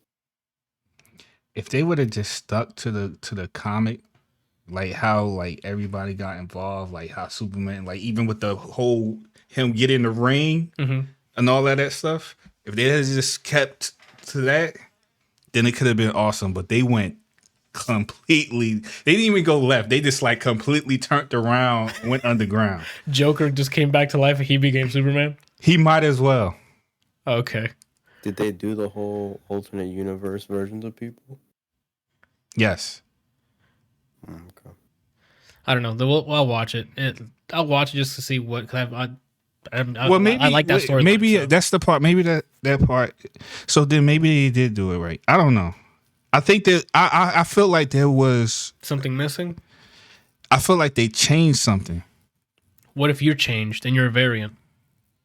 I mean, that's possible, but I don't think that's the case. Okay. Maybe even put in. What's the thing from the Netflix show where you're like a pack. You're like a pack of. You're like this big, and they can put you in other bodies. Altered Carbon? Altered Carbon, yeah. A different skin. Yes. Oh, Wait, no, sleeve. I think it was. Sleeve is the body. Sleeve. All right. Well, I mean, we can watch it sometime and check it out because I like the story a lot. Just I haven't been following it. I still need to read Solo Leveling too. Yeah, I just Yeah. haven't been reading. That's all. finish Injustice. Excuse me. What's the first movie called? Is it What? just Injustice? Yeah, he's talking about the first animated movie that just came out because they announced they're going to make an animated movie based off the comics, and that's what he said he watched. Oh, okay. I was thinking that this was the second one. No, there's a second game and a second comic book line. Got it. It's essentially Injustice. Everything happens in the first one, and then Injustice 2's comic, and then they did one between 1 and 2. It's Harley essentially summing up what happened in the first one, and then now I don't know if it's still ongoing. They did a Year Zero, which is a prequel to 1. I haven't started that yet. Why did he go prequel? Got it. I don't know. I hate prequels. I think that's why I didn't read it. Checks out. yeah, especially when you already know where this is going. That's one of my pet peeves with Uncharted 2 and 3. because they do that whole cool sequence in the beginning, and you're like, damn, and then it goes like 10 years or like before this happened, and I'm like, well then fuck, I know who's, I know what's happening. I think the only time I've ever really felt like I wanted to know more if like a character, like a villain or whoever, I would like to know how they got to the point Of that being a they- villain, yeah. Yeah. I'm with that. Because sometimes, Like pre-sequel, like Handsome Jack stuff. yeah, like Handsome Jack's thing, I thought it was really cool. That's just me. And pre-sequel actually was pretty fun too. Like the characters you get. Anyway, I just don't like.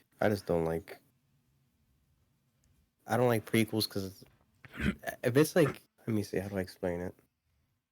with words. If it doesn't have characters that are within the mainstay, so that I know, yeah, this guy's safe. He doesn't die until the next movie or something like that. I'm with okay with it. I'm with If you. it's like the Telltale game for Game of Thrones, you see Ramsay. You know he's not going anywhere. Yeah.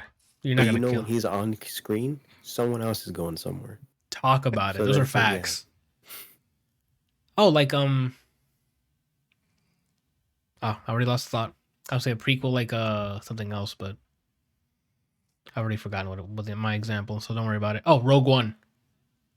Like I thought that was a Well, really even- good I thought that was a good prequel because I didn't know what the hell was Even- going to happen. Even then, we know they die. I didn't know they died. I just know they got the information to Leia. I didn't know that they sacrificed themselves for it. Okay. It was nice to know why the the Death Star was designed like that. Yeah. But yeah, I enjoyed Rogue One. There's another movie I was gonna say too, but I just completely forgot as well. All right. What were we talking about before the Injustice thing came out?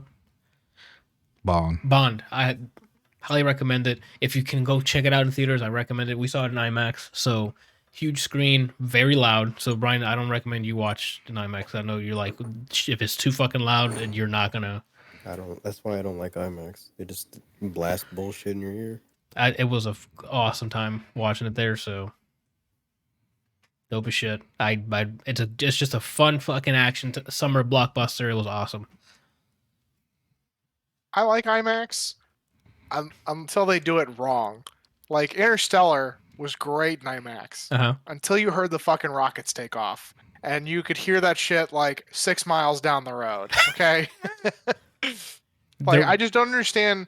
I don't understand how or why it is they have such a problem with sound levels for things.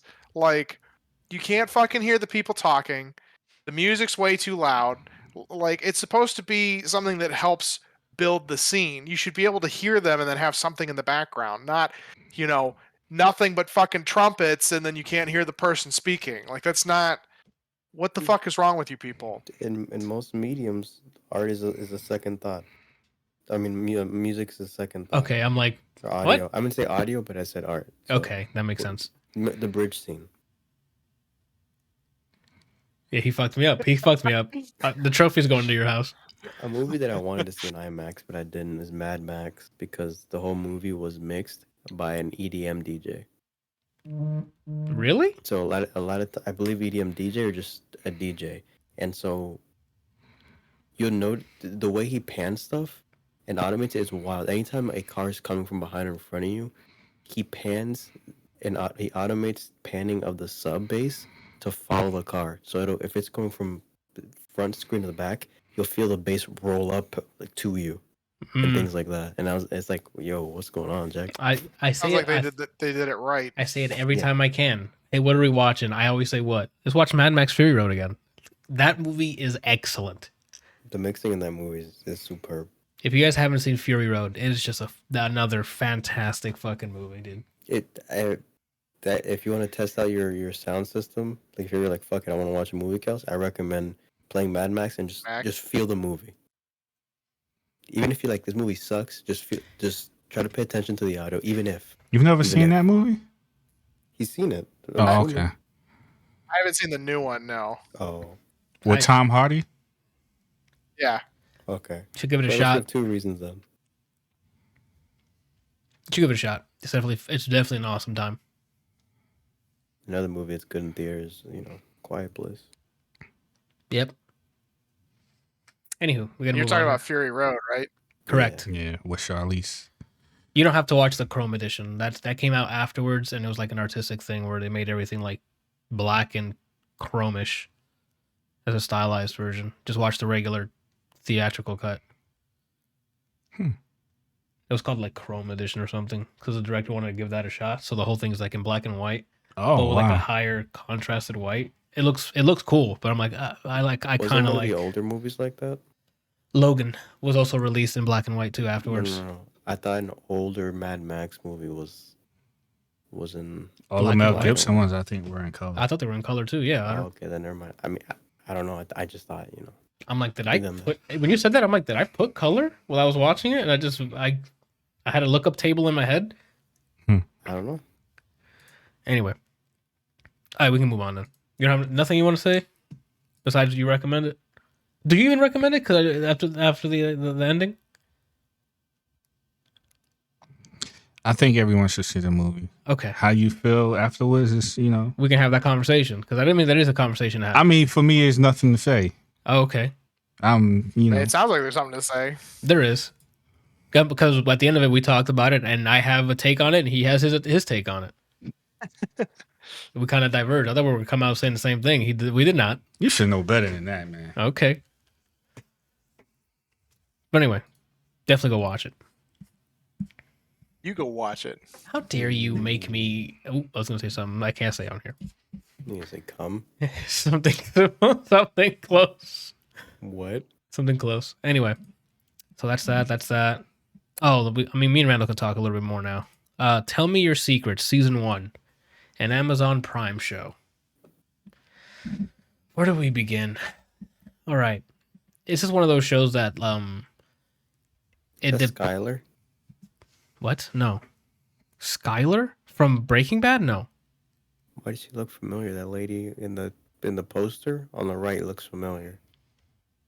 There's scenes where we think she looks like, or I think, not we, because no one said I agree with you. That we think she looks like who plays Green Goblin? Willem Dafoe. What the heck? Yeah.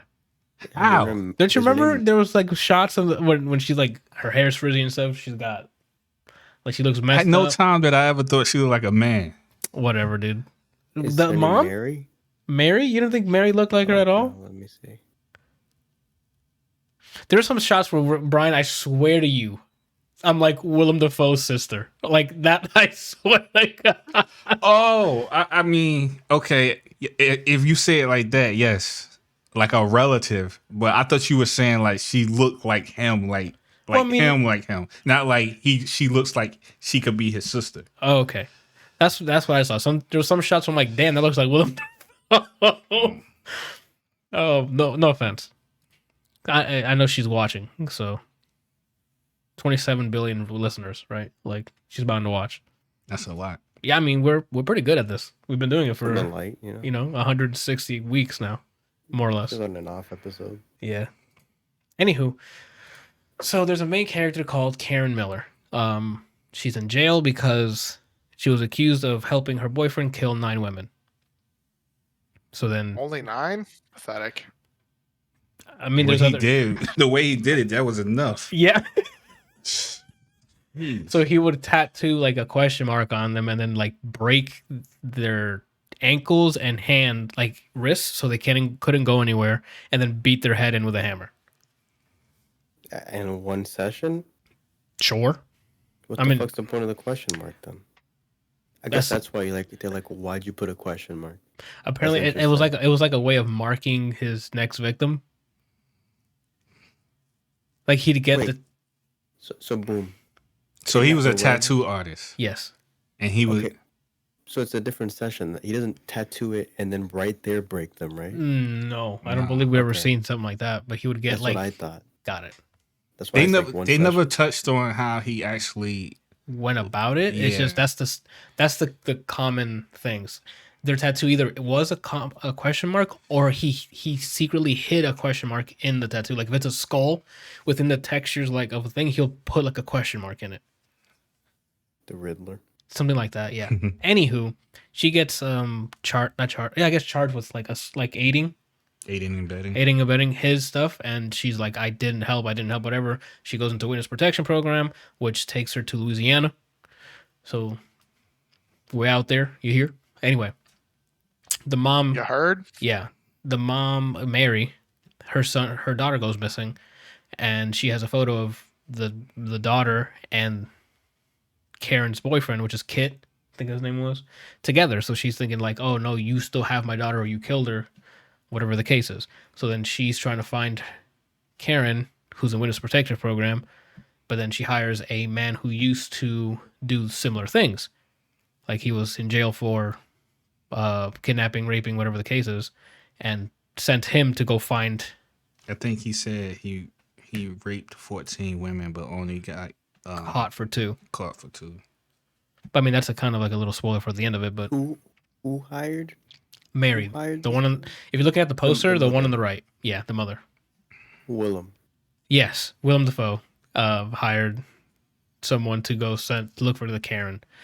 So I know you're like, what the hell's going on? While Karen is there, she figures out that there's some weird child trafficking / weird shit is happening in Louisiana, and then that's another arc that gets that follows through the season. There was a dead child found as well. That's another. I don't know if you're getting this, but there's a lot that this shit tries to do in like 10 episodes, right? Hour long? Yeah, they're hour longs. 45 like 40 to 50 minutes. Not exactly an hour. Okay. Anywho. That's kind of my biggest pet peeve. That one of those things where like the pacing at the beginning was like, okay, we're learning the character. There's a lot of the stories told by flashbacks because Karen has like a memory issue because I guess it was so traumatic, the thing that happened. We're basically getting the backstory whenever the hell they want us to tell us, like, oh, flashback. This triggered a flashback. Okay, now we get a little bit more. And then to fill up the time in between she gets the flashbacks, it's, oh, what's happening in Louisiana? Oh, hey, did the guy she said, what's his name? John? Who, the psychiatrist? No, the guy who's the previously imprisoned rapist. Oh, I think so. John, right? Yeah. Hey, how close is he to finding Karen? Oh, Mary's still freaking out. She starts doing sus shit and like all this stuff in between. Up until like the last episode of the season, where like Brian, I'd never seen something rushed in my as in like plot like stuff where I'm like, where was this pacing this entire season, right? Like they draw out all of these episodes. I'm like, you get a little bit further, and then the last episode, like bam, bam, bam, bam, bam, and then like come back for season 2, and I'm like, why didn't you just spread this shit off throughout like this season, right? Yeah. You could. What you're saying is it's not Ted Lasso. Yeah, it is. Yeah, this is not Ted Lasso. When the rapist dude's trying to find her, is it kind of like in Preacher, the guy that came from hell, where they're doing something and then the scene ends with just him walking? No, he's very active. Like you see him act like he's doing detective work in a very creepy level. Okay. Like he's a character that starts off, he doesn't want to do those things anymore. Like he doesn't want to like kidnap women and stuff. So he's coming from like an earnest place, and in him being hired to do this starts awakening those things again, and you start seeing him turn more and more evil. Not evil, but like bringing up those demons again, and that's awesome. Again, that chunk was messed up, man. There's again performances, awesome. Pacing, there's an issue, right? Like there's parts where I'm like, there's episodes where I'm like, how much did we learn in this episode? And that's when it comes to like murder mysteries and stuff like that. It's like, you don't waste my time. Every episode has to have a certain amount of like progress. And the only reason I'm questioning it because the last episode was so much shit happened. It was huge progress. Cut to the next arc thing. Huge cut. And I'm like, what's going on? And then it's like, and then it ends with setup for the next season. And I'm like, well, then what are we doing? I don't know. It is that last couple episodes. It just rubbed me the wrong way. I don't. Performances, awesome. The writing was okay. The pacing, I have issues with. Soundtrack was okay. Like everyone had like their themes. Like when the John character starts getting those demons up, you hear the like it starts coming up, and you're like, oh shit, he's gonna do some fucked up shit right now. Like it's very recognizable stuff. Like you'll know, oh, this triggered. Like when you're playing a game, when you hear the fight music, like shit's about to pop off. Mm-hmm. Things like that. Opening sequence is completely skippable. Like the titles, like the thing. Is it long? Yes. Like, you know, the typical a minute, minute and a half, like, of skip. That's why we saw it once and we're like, never again. Bunch of Narcos. Oh, the cinematography was pretty decent. There's some really cool shots because it's in Louisiana, so some really cool like backdrops with like the swampy areas. Even when they're in like the city and stuff, with, you know, not burned down, but you know how like Bourbon Street and stuff, and like southern Louisiana and stuff. It looks like it's near New Orleans, right? Somewhere near it. Anyway, it's cool vistas, shot really well. Game of the year. I don't even know if I can recommend it. That last 2 episodes, Kelsey, it was, I questioned all of the episodes where I'm like, why did we, you know? You don't want to know anymore. I don't want them to tell me more secrets, right? This show's called Tell Me Your Secrets. I don't think I care about their secrets anymore. What if season 2, Tell Me My Secrets, the character has Alzheimer's? That's pretty much what she had. She just couldn't remember the shit that we need her to remember so we can move this fucking thing along. Oh. And I don't know how else to explain it. I know I'm like kind of like dunking on it, but I enjoyed my journey there up until I got to that. Like, when you finish a season, you want to leave with, okay, a lot's happened. A good setup for another one if that's the plan, or wrap it up nicely so it's self-contained. That ending was like a mad dash to do all of it, right? So like the pacing was super slow throughout the whole season, and then it was just, bro, we're booking it, and that threw me off guard, and I just didn't like that. So that's just me. Oh, always sucks when that happens. There's either it's moving too quickly or it's moving too slow, and then it just slams you with a bunch of shit. And it's like, can we just pace it out here? Like, why do you need all this extra wasted airtime for shit that doesn't mean anything? Why not like fill it with meaningful things? Like that's what I love the most about Ted Lasso, is that even like the off episodes had really good pacing. Like everything about the show is just done extremely well. Yeah, I think you kind of hit the nail on the head. By the end of that last episode, I'm like, there's moments in the previous episodes that we could have swapped with the things that you put in here, and it would have been better. Right? Like sprinkled in what we just ran throughout the rest, like throughout the previous episodes, and we would have been golden. In terms of pacing, anyway. I don't know. I just don't know. I don't even know if I can recommend it. We might continue to watch it, but if they make another season, it's gonna be a free time show. Yeah, I think it's like, hey, we got free time, we're gonna watch it. It's not gonna be Riverdale. Wow. I mean, he's not lying. There's 5 seasons right now. We're still in season 3. It's for me. It's for me the reason why I haven't like pushed you to like watch it again, because after a certain point it just got repetitive. Yeah, it's just for sure. It's just for comfort. It's just something on screen that we can like eat or something or watch or whatever. Yeah, Riverdale's not something like you got to go watch it. It's just comfort. Like it's not like Breaking Bad. It's not Breaking Bad. Like where you like, I can't stop watching this. It's not Ted Lasso where I can't stop watching this. Right? Do you remember when you first told me about Breaking Bad? I don't. Well, I remember. Okay. You told me to watch it. I forget exactly what you said verbatim, but I remember that it was so convincing that when I went home, I watched all the seasons just back in 1 week. Yeah. Because I was literally like, when I would get off of work, I would just go home and just watch it until like 2-3 in the morning. And I would do that every day for a week. I mean, then you probably got through it quick, because I think each season was only like 12 episodes, right? If that. Probably. Yeah, Breaking Bad was one of those that's like, if you weren't watching it week by week, and like right now, if you haven't seen Breaking Bad, you're golden. You can binge through this fantastic fucking series and just waste a week of your life. But for the people who wasn't that good. Yo, you didn't like it? I haven't seen it. I said I heard it wasn't that good. Oh, someone who told you it wasn't that good? It's very entertaining. Nobody. I was just trying to push buttons. Oh, okay. I'm like, I want to know what they didn't like. Person is no longer your friend. You should disown them. Yeah, dude. I'm like, what's happening? Oh, my stream ended up crapping the bed. Did we lose internet? I mean, I can hear you. It says reconnection. Okay, Can you hear us hearing you? Yeah, we're good. I don't know if my stream is still going. Let me double check. That's the one where they take the jaw out. Yeah. Let me see if it's still good to go. Yeah, I don't know. I don't know if I can recommend it, to be honest, at all. Okay, it looks like it's fine. How many seasons of this is out? Only one. It came out this year. And that's I don't know. It's like they betrayed me. The pacing of it, I'm like, oh, it's all gonna wrap up on here, and then we're done. All the secrets will be told. And then it ends with such a cliffhanger where I'm like, okay. It all makes sense. It's not like random shit that they're throwing at you. It's just that all this stuff could have been sprinkled. That last episode could have been sprinkled throughout the rest of the episodes.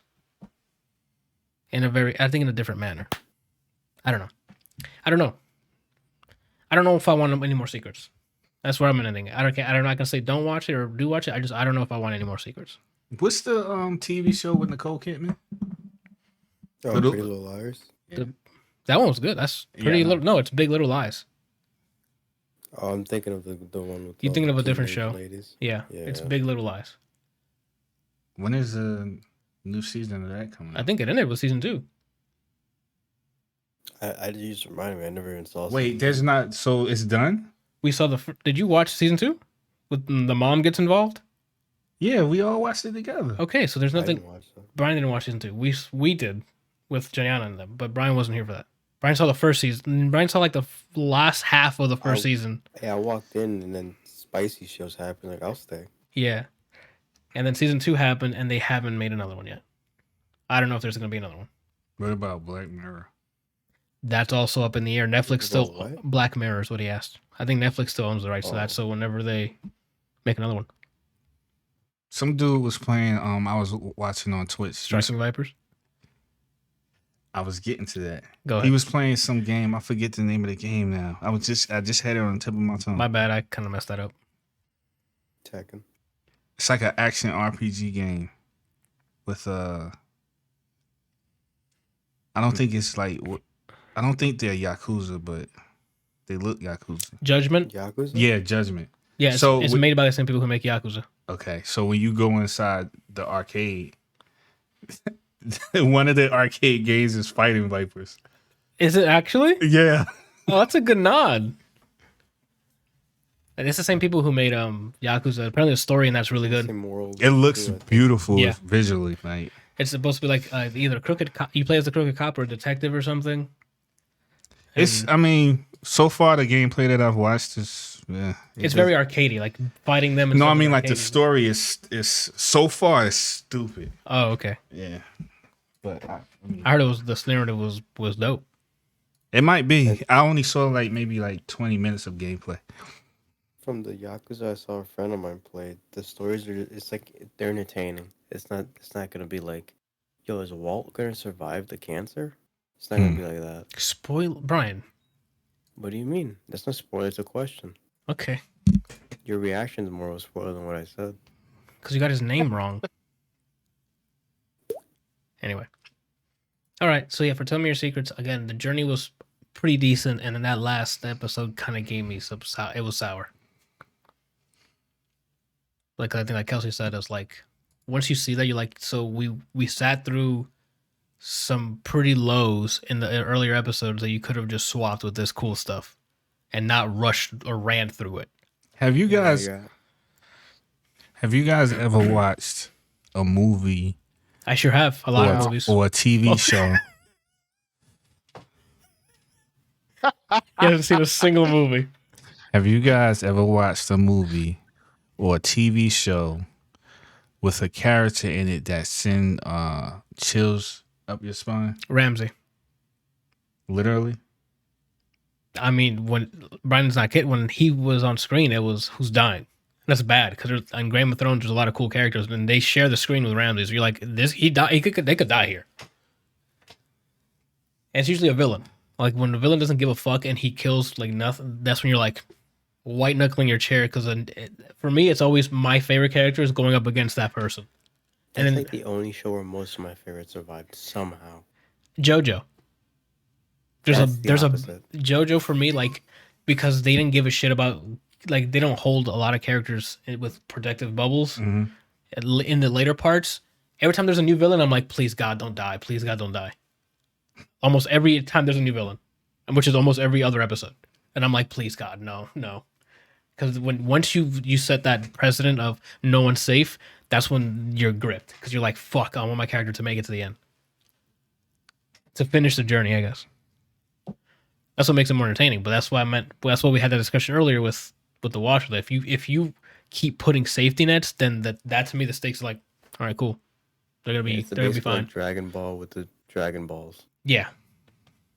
Like, imagine the Dragon Ball series when Goku actually died. When Vegeta Imagine- made that actual sacrifice for Trunks and he's dead. Like, that would hit Imagine so if- different. Imagine if Krillin never came back. Yeah. And Goku has to live with that Or if until Goku he... never came back. Exactly. Then I would pause it and go, yes! And then move on with the episode. Like I mentioned, like the Vegeta one. Like, that was a crazy arc for him. Because he had a kid, he sacrificed himself for it. Awesome. He just comes It's my back. favorite episode of Dragon So it's Ball like- history. That safety net, that to me ruins it. Like I said again, like we had the conversation with Dragon Ball Super. God, that last episode and shit was hype, but then the safety net of 17 made everything fine again, and I'm like, okay, you know, as hype as that shit was, which I was fucking hype. When people were losing, they even took the time of, oh shit, universes are dying, the stakes are raising, no one's going back. No Dragon Balls were being used for that, and I'm like, Vegeta cried. yeah. And then to have that safety net again, we're good. Dragon Balls, everyone's back. It's like what the fuck are we doing, right? Like, I don't know, but that's just my personal thing. I like happy endings, but it's not forced happy endings. That's another reason why I love Full Metal Alchemist, is because the show tells you immediately the law of equivalent exchange. You give something, something's gonna be taken. Yep. And they stick to it for the most part, so. And that's that. I don't know. That's why we're going on tangents today. Holy shit. All right. Sorry, I'm really gassy. Randall. I can't remember who I used to say Hannibal Lecter, but I kind of forgot how that feels. The Chew 5 gum. Yeah. I mean, Kelsey and Brian. Well, neither one of you guys answered the question. Kelsey doesn't I mean, watch Say it movies. about us. He asked all of us. I said, "What are you guys?" Yeah. If you were listening, Brian, I think Brian answered. I mean, Rams. I is identify one, as and a also, iron pot. and also most Pennywise scenes. oh snap! Oh, that's true. Pennywise is a good example because he does. Well, he did kind The of one play that- with his food a lot, That's literally what he did.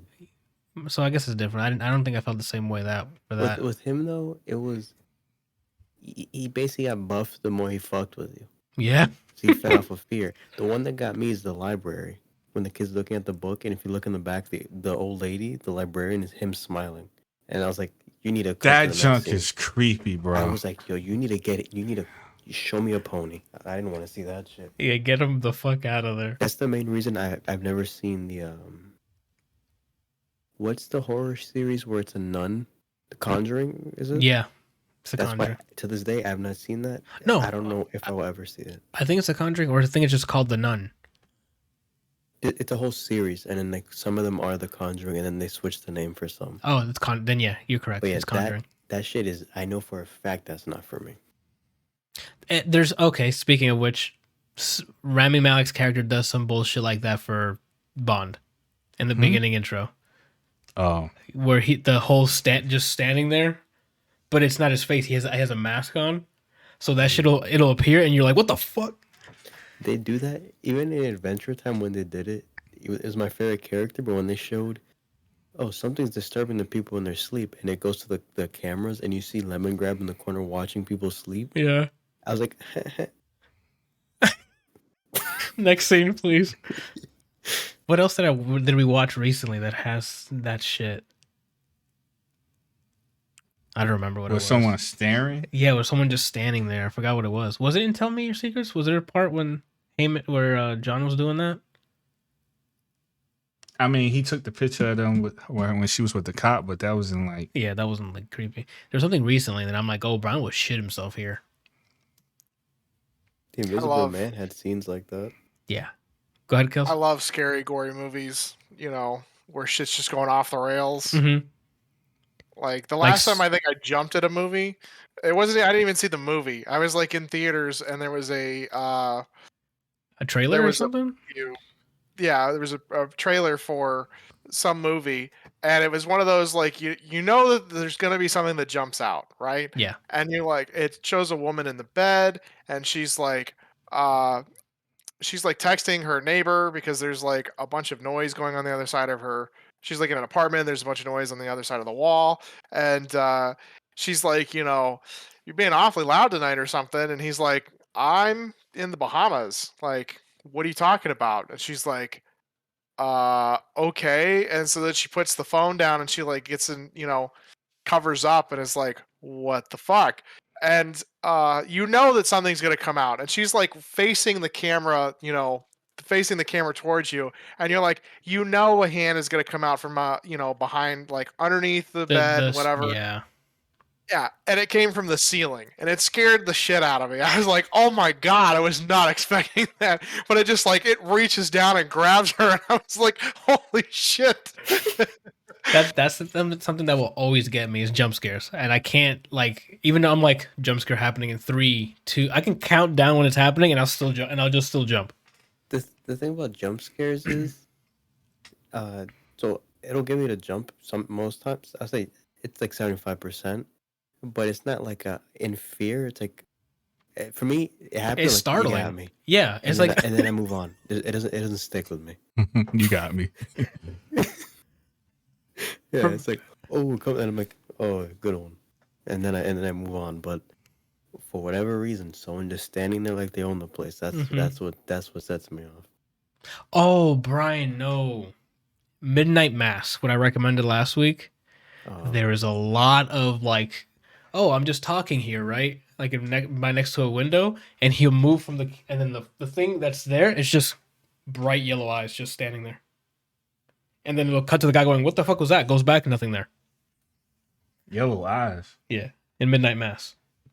Go watch Midnight Mass. It's fantastic. No, I don't know. I need company Midnight now. Mass? Yeah. Is it a movie? TV show. Yeah, FX has those. No, it's a TV show. I mean, FX does have the movies, but... Well, that's another example I was going to give. Isn't that the same dude that's in Tell Me Your Secrets? Yeah. Yeah. His name is Hamish Linklater. Did they release the third installment of that's the horror series made from the people who made Until Dawn? It's coming out, I think, in like 2 weeks. The one where they're military people, and that comes out soon. I don't remember the exact date, but it comes out soon. You playing that? We still need to play that. We got to watch some horror movies. Like we still have to watch old. There's a sequel to the Halloween movie that I know about until yesterday when Randall pointed out a poster. I'm like, oh shit! I heard Malignant was good. Malignant? Yeah. Isn't that a possession, like a demon thing? You like that? No, well, I didn't say I was going to see it. I'm just telling you what I heard. My bad. But it's not really at least the way I heard it was described. It's not a possession. It's a girl who was born with a malignant in the back of her head. Oh, I thought it was like like a demonic movie. So I was like, I don't know. Why you bring that up? I don't think it is, but again, I don't know. Okay. You have to do some research. Okay. If you want to laugh during Halloween, you can watch the original Suspiria. Oh. Yeah, we saw the up to date one, and it was pretty cool. It's just really weird. But yeah, Midnight Mass, Kelsey. We watched it. I highly recommend it. It's just awesome. We'll see. We'll see if I need company. I remember what you guys were talking about prior to this. I was asking. Which characters or whatever. Yeah, he was talking about which characters give you like that, like on screen, like oh fuck. And Did I answer? I think you just said, oh, like Ramsey, and then you were going to say something, and then we moved on to something else. And Pennywise. Yeah, okay, I answered. Yeah. And Kelsey, do you have any of those characters or Not Not that really. I can think of. Like you're talking about like stuff that's like It puts It you on doesn't edge. necessarily have to be a character. Just anything that you've ever seen on screen that I guess was puts just, you like, on edge. really unsettling. Oh, besides probably not that I not. can think of. Yeah, he's. I'm pretty sure he's got super thick skin. So like when he watches movies, he's just chilling. I mean, the last time that I remember, like, we used to watch when I was real little. We used to watch like all the Leprechaun movies, Critters, Friday the 13th, Nightmare on Elm Street stuff. I think the last one that like really scared the shit out of me was House on Haunted Hill, and that was one where like it was like a group of us watching it. I mean, it was for like my 11th birthday or something, and that shit scared the crap out of me. But But since You heard then, him. there He hasn't hasn't been been. scared since he was 11. yeah, basically. I mean, I believe it. I mean, other than my wife got me one time when I was in the shower. I was like washing my face, and she snuck in and then scared the crap out of me, like I usually do to her. Payback's a bitch. Yeah. Exactly. You got Brian would just be like turning around. You got me. As he's crying. I had a go ahead. If someone came up like that to me, I would be like, "Oh," I'd be like, "Well," and just assuming I'm gonna die. That's funny shit. I had a semi-funny thought, I guess. If I were ever going to go on some sort of like revenge killing spree, like righting the wrongs of the universe type thing, Okay, I think I would legally change my name to Karma. I like that because then if you're writing some of the to get people like bad people back, is that what you're trying to say? Yeah. Like assholes or bullies and stuff. Yeah, I can see Yeah. that. That's a pretty good. I like that. Maybe get a sex change. That way, Karma's a bitch. You're thinking with portals right now, and I need to subscribe to that channel. Why not just get a female dog named Karma and teach her to attack people? Right. Brian's also thinking with y'all are playing co-op right now. Y'all playing Portal 2 without me running into danger. Put me in, coach. Yeah. Shoot. All right, Randall. We'll round off this thing and we'll start gushing about Ted Lasso. Dave Chappelle dropped a new stand-up. I'm just gonna say, go watch it. As in, like, go watch is really good, or go watch is like. I'm just gonna say it's very just go watch it. Okay, so highly recommended. No Highly context. Go watch it. Go watch it. Where is it on? What do you mean? Is it on Netflix? Like the proper? Yeah, it's Netflix. Like, is Netflix? Okay. Okay, so He watch said that Is this the one? Is this the one where he talks about what's her name? Jenner and Eminem. I thought that was the previous one. yeah, that's that the previous that's an one? old one. Yeah. I think so because Okay. I think this one just came out, right? Mm-hmm. I think I know what you're talking about with the sex He change does bit. bring up Jenner in this one again, but the one he's talking about, I think, is Sticks and Stones. Okay, this one is called. Oops, sorry, I just hit my mic. I'm The sorry. guys. Closer. The Closer. Got it. Is it the Closer, Closer or Closer? Yeah, You know, that's Oh, a the good question. closer. I think it's the Closer. Yeah. It's probably Because the what it is. closer doesn't make any sense. Yo, Randall, you linked me to the TV show The Closer. My bad. You clicked the link, and it's the TV show. I thought you did that on purpose. I kind of wish he did. No. There we go. This one. Yeah, it came That's out the mix-up. October 5th. Yeah, you hit me with the craziest mix-up. I clicked on it, and I'm like, nobody here looks like Dave Chappelle. What are you talking about? On that. The bright white skin with long blonde hair? That's clearly Dave. Okay, He then started J.K. out Simmons the, is Dave Chappelle.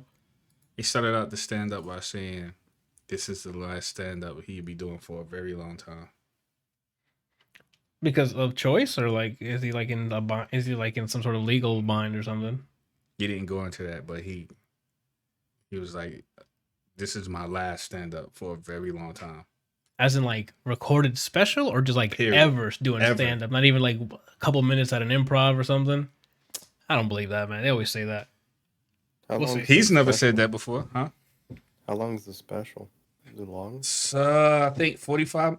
Well, maybe I think it's an hour. I'm gonna go ahead and say an hour. I keep clicking on the link. I haven't replaced this, so the TV show comes up. Mm. I don't know how long it is. You have to look it up. Because all I got is the closer, the TV show. Mm-hmm. That's If I were to funny. put a link to a picture and you highlight it, would it show the picture? It should. Yeah. Okay. Oh Maybe no.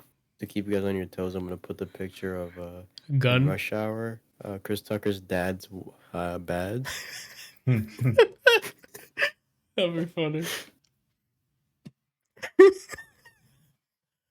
All right. So if we're moving on, that was pretty quick. We'll keep it moving. Because it's pretty intense. Okay. So then we'll move on to Ted Lasso.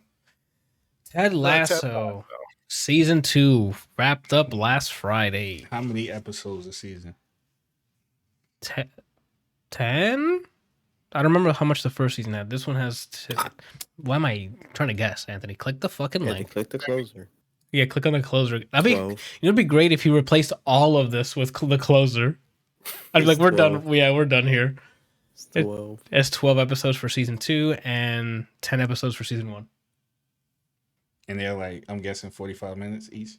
They range. They used to be just 20 minutes in the first season, and then this season, some episodes are longer because they kind of need it to be. Because there's near the end of this season, I guess we'll get into it. Starts getting very heavy stuff with mental health and dealing with loss and people's abandonment issues and things like that. It gets like super heavy. So like the whole story is about him he's like the head coach of a soccer team. That's how the story starts. I mean, he lands in London. He's like an old middle school. What is it? I forget. Cuz remembers. Is it high school, middle school? He's an amateur football league coach in America, and he wins the championship for their division, and then he gets hired by a premier football league, a soccer league in Europe, by a woman who's very vindictive against her husband for cheating on her and things, and wants to burn the entire club to the ground because of what happened to her. Because she says that the only thing that he ever cared about was this club, and she wants to burn it as slowly as possible. So she hired somebody who has no business teaching, soccer, to come and teach soccer. Wait, he's teaching soccer or is he coaching? To coach coaching, soccer. sorry. Okay. And that's how the story starts. And That's literally the first episode. Yeah. And from there on, it's just it's a comedy with just pure brute positivity in a way that's so refreshing. Because a lot of the comedies nowadays, either it's like an insult to someone, like a jab to get a quick laugh, or it's dark humor or something. So the dude he was playing darts against, who was that? That's the Rupert. cheating husband? That's the cheating husband. It was Rupert, yeah. Okay. And that's a very good scene as well. Like there's a lot of very strong scenes in this entire show, where it's like it showcases his character. And that one is his dad's character for that story he's telling. It's the type of person Rupert is in that conversation as well. Is Rupert actually a bad guy? I mean, yeah, he's an asshole. Okay. There's a character called Sassy that's pretty much the audience just telling it like it is. It's I guess for season 2 anyway. It's fantastic. Again, the positivity flows through this fucking show. When it wants to get dark and very introspective or dealing with mental health, it's there. It handles it very well. The acting has been superb.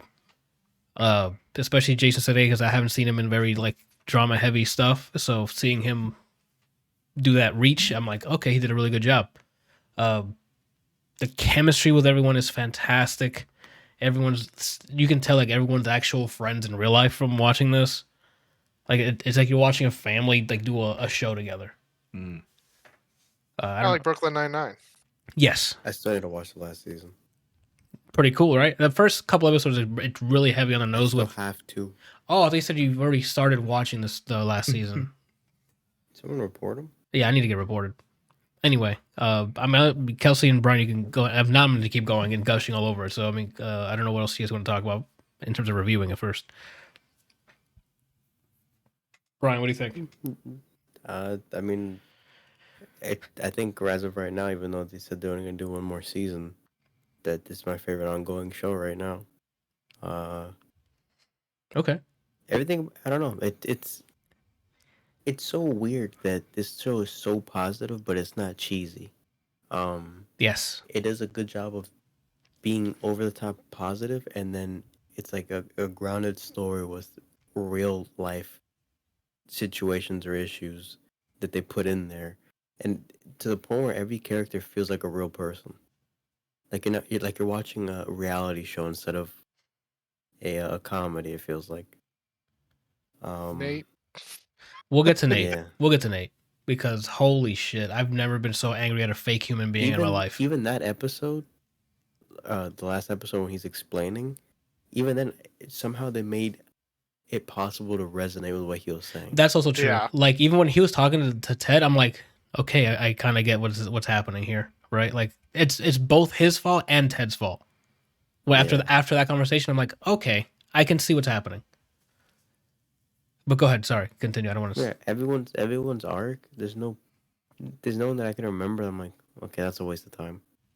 Everything had like a purpose or a reason. Each arc is interesting. It's not like once I see a character, I'm like, all right, well, everything had its purpose. There's Weird only one. There's only like Yes, there's the character they want you to hate. You hate They 'em. do a good job of making you not a fan of them. uh-huh.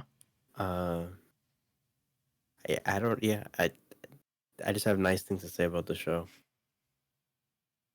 Kelsey, you want to chime in there? You haven't had a chance to. Season 2, except for the beard episode, every episode is the best best episode of the season. Yes. Like watching it, you're just like, holy shit, that was even better than the last episode. And they just like keep going. Like the amount of information, the pacing is incredible. The amount of information they give you is great. They never really veer off topic except for the beard episode, but they were given, apparently the beard episode and the Christmas episodes were extra episodes for this season. And so they were given a little bit of, leeway to kind of just play with some experiment. stuff without Yeah. like, completely derailing the whole main plot. Mhm. And I think they did a great job of staying on point while still giving us a bunch of extra information. Because, like, if you think about the Christmas episode, there was no real information in that for the plot, Nope. but there was a lot going on that just really, made you like characters even more. Yeah. It puts a spotlight on secondary characters that don't really like Leslie because he was hosting the family thing and it's like okay, Higgins and his family. yeah. You say Higgins? That's his Yeah. last name. Okay, cause I always call him Leslie because Rebecca does, and I'm like, what is his last name? Higgins. 'Cause Higgins or that's what Ted Wiggins? called him. Gotcha. Higgins, yeah.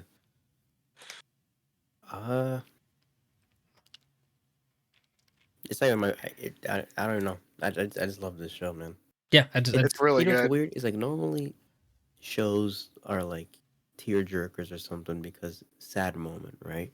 But this is the only show I didn't cry. Again, I haven't found a show to make me cry or a movie yet. okay. But there's scenes that are so like heartwarming that you can feel. I felt myself like tearing up a bit on the inside. Like there's highs that get you there, and then there's definitely some low points, and then you're like, God damn, like you feel for the characters. I don't know. For me, was I guess without spoiling, it's the session he had at his house is what got me. What is he after when he was talking about what he's talking about? I don't want to spoil it. The funeral episode. Yeah. That definitely hit me, and I'm like, oh fuck. And that's where I'm like, Joe Jason got it. He's not at Tom Holland levels yet, but I think he can definitely be that.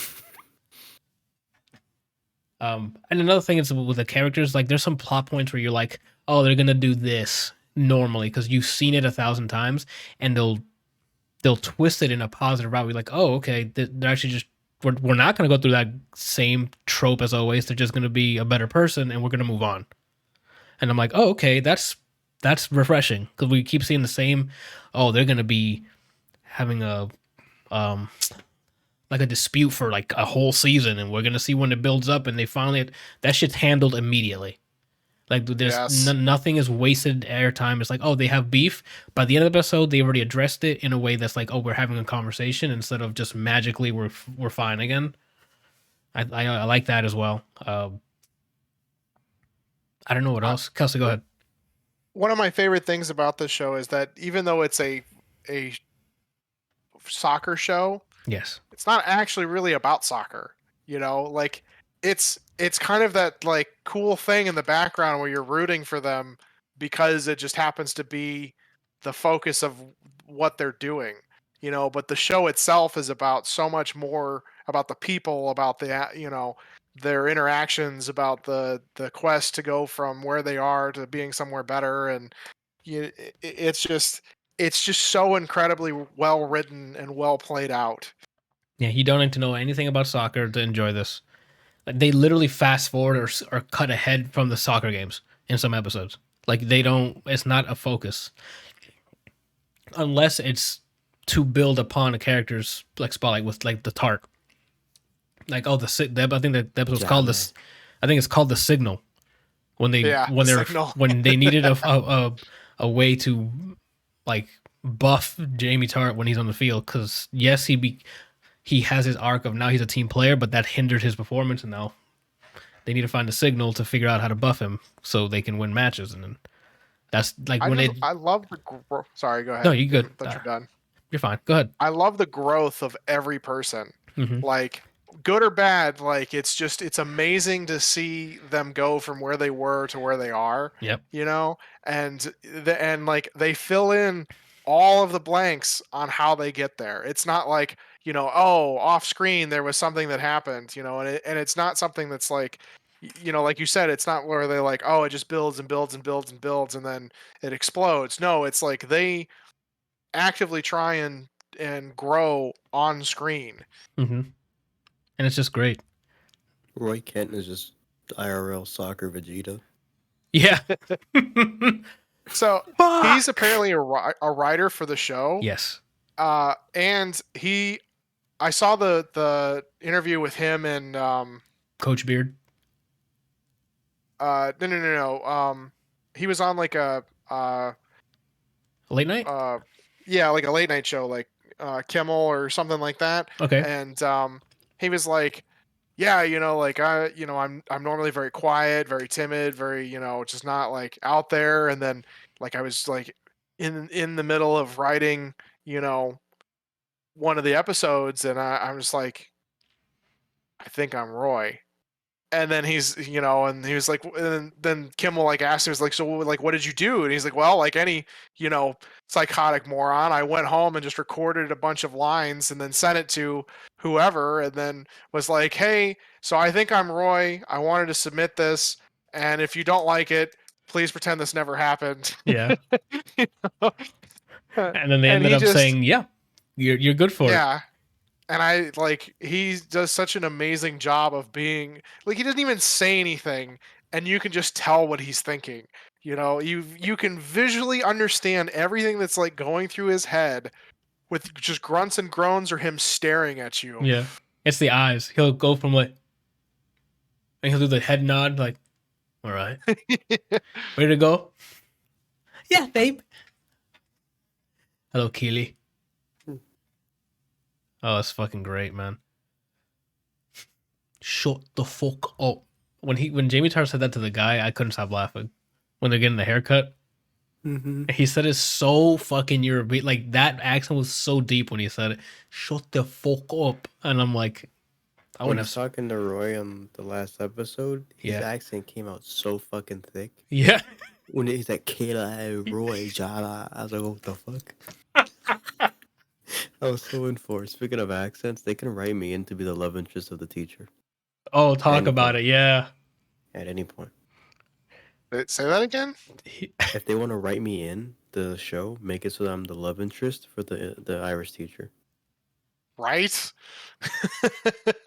Yeah, something more to be. It's like, Who's the no. Irish teacher? I mean, I need you to watch both season 1 and 2 of Ted Lasso. Then Bruh, you'll find when out who she the Irish speaks- teacher is. When she speaks, I'm just drenched. Oh, shit. Because her personality is basically just Roy as an As an lady. Irish lady, yeah. Fucking glitter. I love the whole scene with when Roy comes and is like, "Where's Phoebe?" and she's like, "Oh, did nobody tell you? Like, it was a half day. The mom picked her up or whatever." And she's like, "Well, which one of these his nieces or whatever?" And she's like, "Oh, that one's not up. Why the fuck not?" And then it shows him. Holy shit!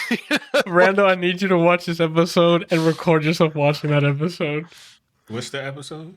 The episode, I don't remember that number, but it's basically Roy Kent goes to go pick up the kid.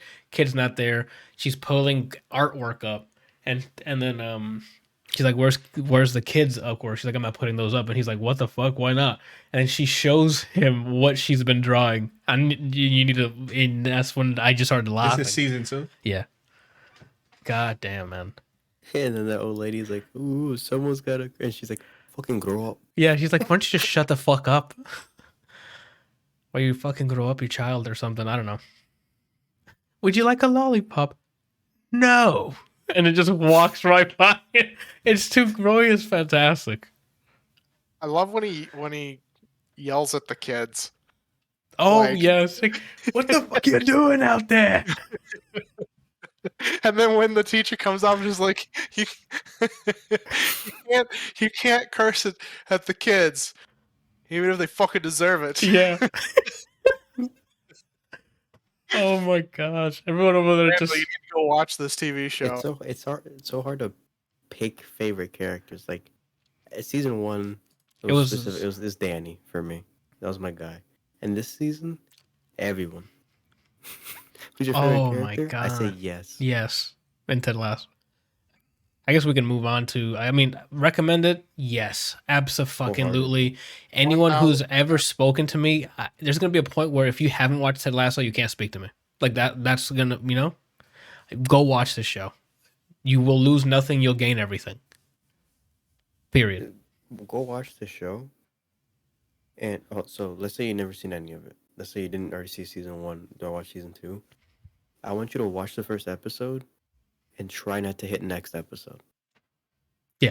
It's just that's what happened to me. I remember the You fucking said it's 20 minutes, right? 20 minutes. The first season's definitely First like season's like 20 to 30 minutes for each episode, and then it gets progressively, random in season 2. yeah, depending on the But like episode. it's only like 30 minutes for each episode in the first season, and it feels like it goes on forever because there's so much information that they give you, and it's so well done that you don't feel like you're actually like watching a TV show. It feels like you're like watching a real life happen. Mhm. It's The awesome. whole first season to me was one episode. I didn't wait for an outro or anything. It was just and I Next. didn't want to hear yeah. Yeah. And I go into the scene. Yeah. I like Oh, the song, but I'm there for other things. Oh man. The intro's not even that long either, which It's is not. great. It's like 30 seconds. I mean, as much as I like that, Kelsey Fleabag is literally you can't say your name without it finishing and ending. That's how fast Fleabag starting is. The intro for Invincible was like, oh, is that? And they show it. They optimize that. It's just literally Fleabag done. That Fleabag feels like they knew, like, oh, this really short schoolgirl's loving an American. We need to write a show for him. It's a European show, and then that's what the show is. I might have another European show for you, Brian. Janiana put me onto one. We haven't started watching it yet, but there might be another one going your way What? with What's it with called? a female Irish lead. Yeah. Yeah, I don't know if it's good yet. We haven't watched it, but What's it called? This Way Up, I think it is. I think I might have lied to you already. Fuck me. Hold on. Oh, she's Irish. She's from the show, Paul Rudd show that I told you guys was entertaining. Oh, the Living with Myself.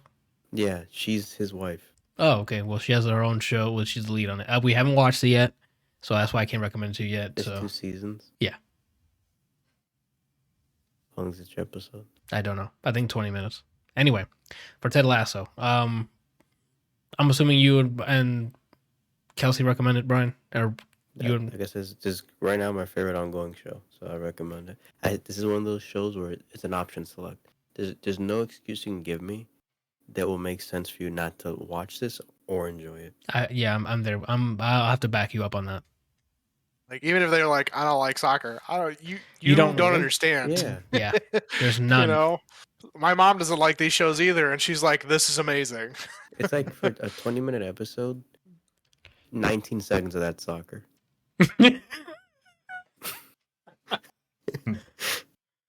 Oh man. Like it's incredible how they play soccer into the episodes, but it's not the focus of anything. Nope. You know, it's just kind of there as like, you know, that this is they're at practice. Mhm. Okay, shit's still going on. They're still talking about it. They're still doing stuff.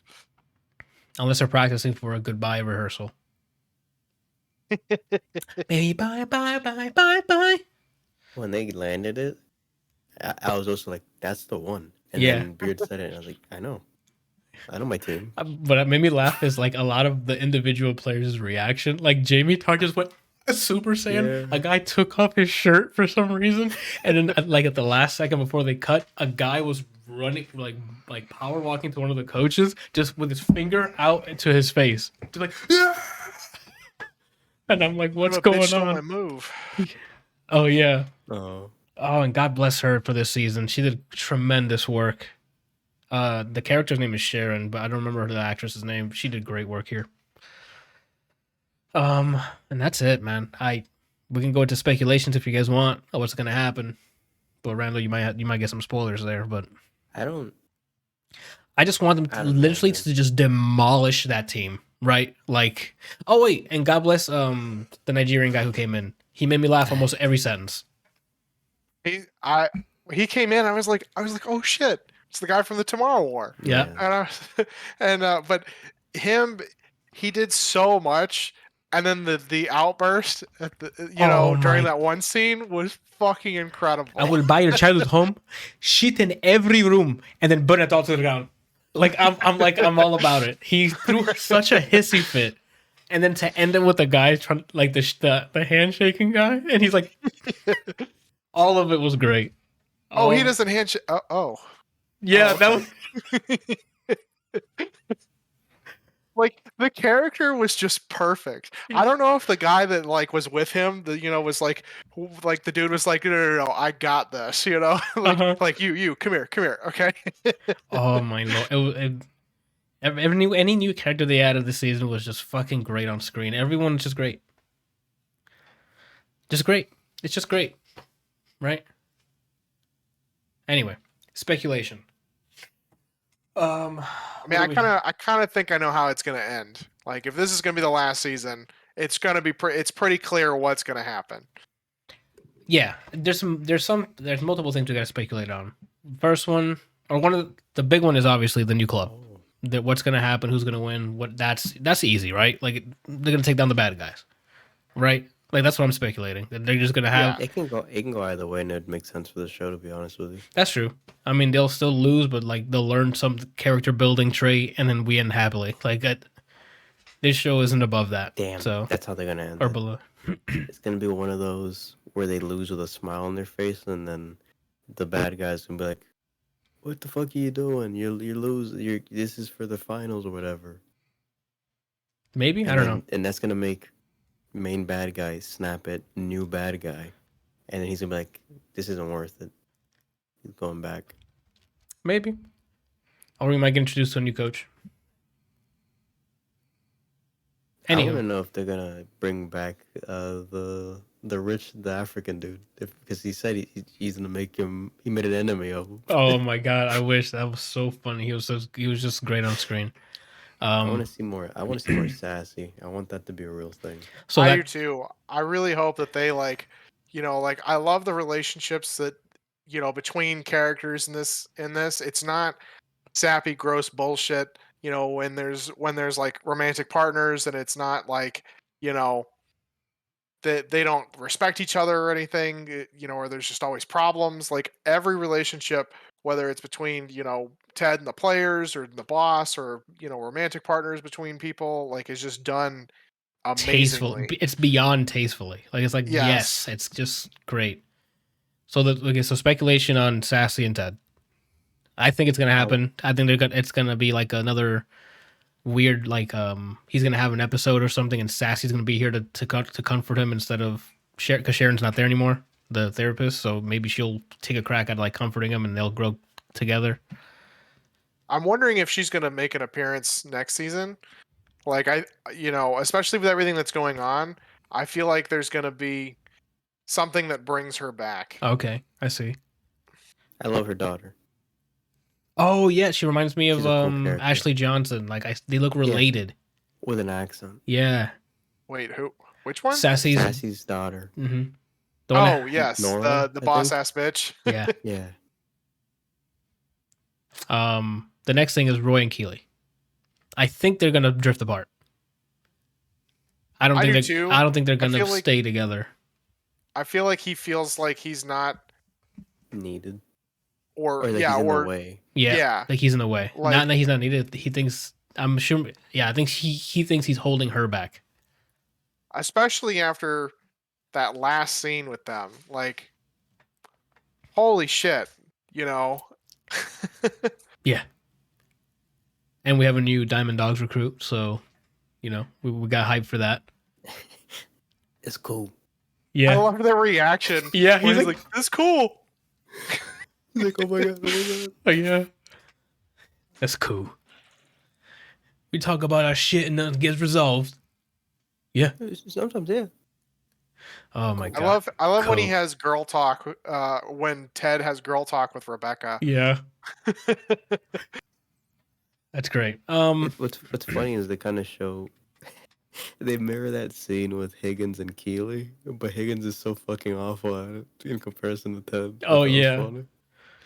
When he tries to talk and he gets it wrong every step of the way, and he's like, "Oh right, I'm not one to." I love Higgins.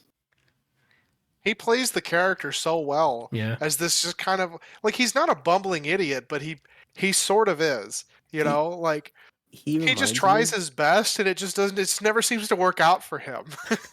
Honestly, he reminds me of a British Kip from Futurama. Yeah. Okay, I can see Yeah, that I can see that. without the sighing, but I can see that. But if he loved his boss, I guess. Yeah, that's true. Especially when he does like the tongue thing in the episode where he wanted to speak up for Jane and Beard. Oh yeah. What? It's great. And that's one of the things that's like great about him is he has all these little just quirks. Yeah. You know, when he can't lie. You know, it's just fucking hilarious. He literally has the entire stadium as his office. Mm-hmm. You still got your office back? No, I'm just just bullshit answer. But the one that made me laugh because he brought it back again is him trying to get in through the window. When they did it the second, I was like, "No, I'll just stay right here." Oh, in the closet one too. Yeah, you're right. Was this about? Turn it over or was this closed? Yeah. Closed. There's less questions. All right. Oh man. So what did we decide? Yeah. So speculation on Keeley. Yeah, they're probably gonna split, I think, don't and then know. maybe the teacher gets a bigger role. I'm torn here because I like Roy and Keeley, Same. but I really like that teacher, dude. Same. I feel like there's gonna be a slip up moment. You know, kind of like with the suit shop. You know, where Oh.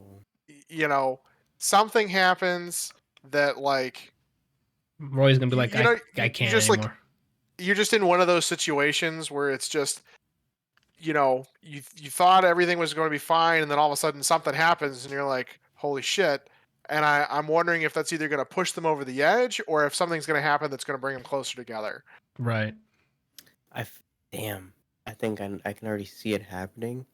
This time he goes to one of those parent-teacher conferences for Phoebe because Keely's doing some boss shit and her mom couldn't make it last minute. And remember, they have Booze there. Yeah. So, Yeah. Booze, he's missing Keely, pretty Irish lady, smooch. And then that's when it fucks up. I Yeah. hope it's not like that. If it ends, I want it to be like clean. I Yeah. don't want it to be like that. Yeah, I'm with you on that. I could just with the with what's going on, that's the only reason I can see this situation happening because of everything that's going on with the two of them. Mhm. There's a lot of especially with him there seems to be a lot of tension even if it's not, it may not necessarily not be warranted, but it's not really warranted. And I think there's going to be some communication that breaks down, and then something's going to happen because like you've already kind of seen it with the when last during the scene. photo shoot. Yeah. Oh, I was talking Well, about that too. So I think it might be a slowly but surely kind of thing. I know. What do you think about Jane and Beard? You think they're gonna finally just axe that, or is it gonna be a recurring gag? I was hoping At this it point, ended like immediately. So well, yeah, same because she doesn't really have much airtime besides with him. So like we don't. She doesn't have much personality yet. And it's already been two I seasons. revised my sentence for his episode, and in the ending of that, I was like, all right, they're committing to this. And then recently they're like the same bullshit. I'm like, God, I Yeah. have her become an airplane or something. Have her become an airplane? Okay. so she can fly the fuck out of there. Oh damn! I was not on that same page. I'm sorry. Yeah, I think I don't know. I think they're gonna introduce a new character, and that's gonna be that's gonna be Beard's new thing. I don't think so. I mean, Beard's never like even though Beard's been kind of in the show, he's never been in the show. Like other than that one episode. Mm-hmm. He just has like this trope that he does that's just the same thing over and over again, and he's a really good supporting character for Ted, Mm-hmm. but I don't think his character is ever meant to be more than that. Oh, okay. And I don't think anything related to him is ever meant to be more than that. I think they had that one episode just as like a fun, here's Beard, type thing. They kind And of then sum up his whole role, yeah. The one, when Nate has a hissy fit, it's like, you guys ever want to be boss? And then his answer is basically what his role is in the entire show. Yeah, I guess so. yes. Yeah, I can check that out. That checks out. What was another one? Another speculation thing was, Sam and Rebecca. I hope. I thought they were fine together. I enjoyed that for a bit, and I then love both characters. yeah, so. so I was like, okay, I can see this going. I just hope that it doesn't get prolonged. Like I hope like they already had like 3 episodes and not a decision was made, and I'm like, hopefully there's an episode for just Rebecca so she can find her, like she can do what she said she was going to set out to do, like find herself or something, and then move on from that. Because I'm like, okay. I used to want it to be Rebecca and Ted. That's what I thought. And then they introduced Sassy. I'm like, I don't know. And then once they really did Rebecca with Sam, I'm like, I hope they don't do a How I Met Your Mother and then it ends with them. Same. I honestly thought it was going to be Trent. I honestly thought it was going to be Trent. I wish. For Rebecca. But I'm also really excited to see what happens with Trent. I don't think he's going away. I think he's going to be a bigger character in season 3. I agree. Now that he's not tied to the Independent, he can write whatever he wants. So he might. Now he's independent. Yeah. So now he could probably do some crazy piece. Like I think Brian, you're the one that said it. That they'll make he'll write about Ted, like his life or something. Yeah, I hope so. That made me sad. Like him, I'm not part of Independent anymore. Like that whole sequence, I was like, damn. I was getting sad, why. and then of course Ted's like, "Well, that makes you now the Independent," and I'm like, "This show's the fucking greatest." Yeah, my dad said the same thing. And that, yeah, and then I laughed even more. So I'm like, "Yep," because Ted's a dad. Like he's literally a Midwestern dad. Anyway, what else? The other one, Trent was my next one, but I guess we kind of tackled that. What else did they leave? Jamie and Roy's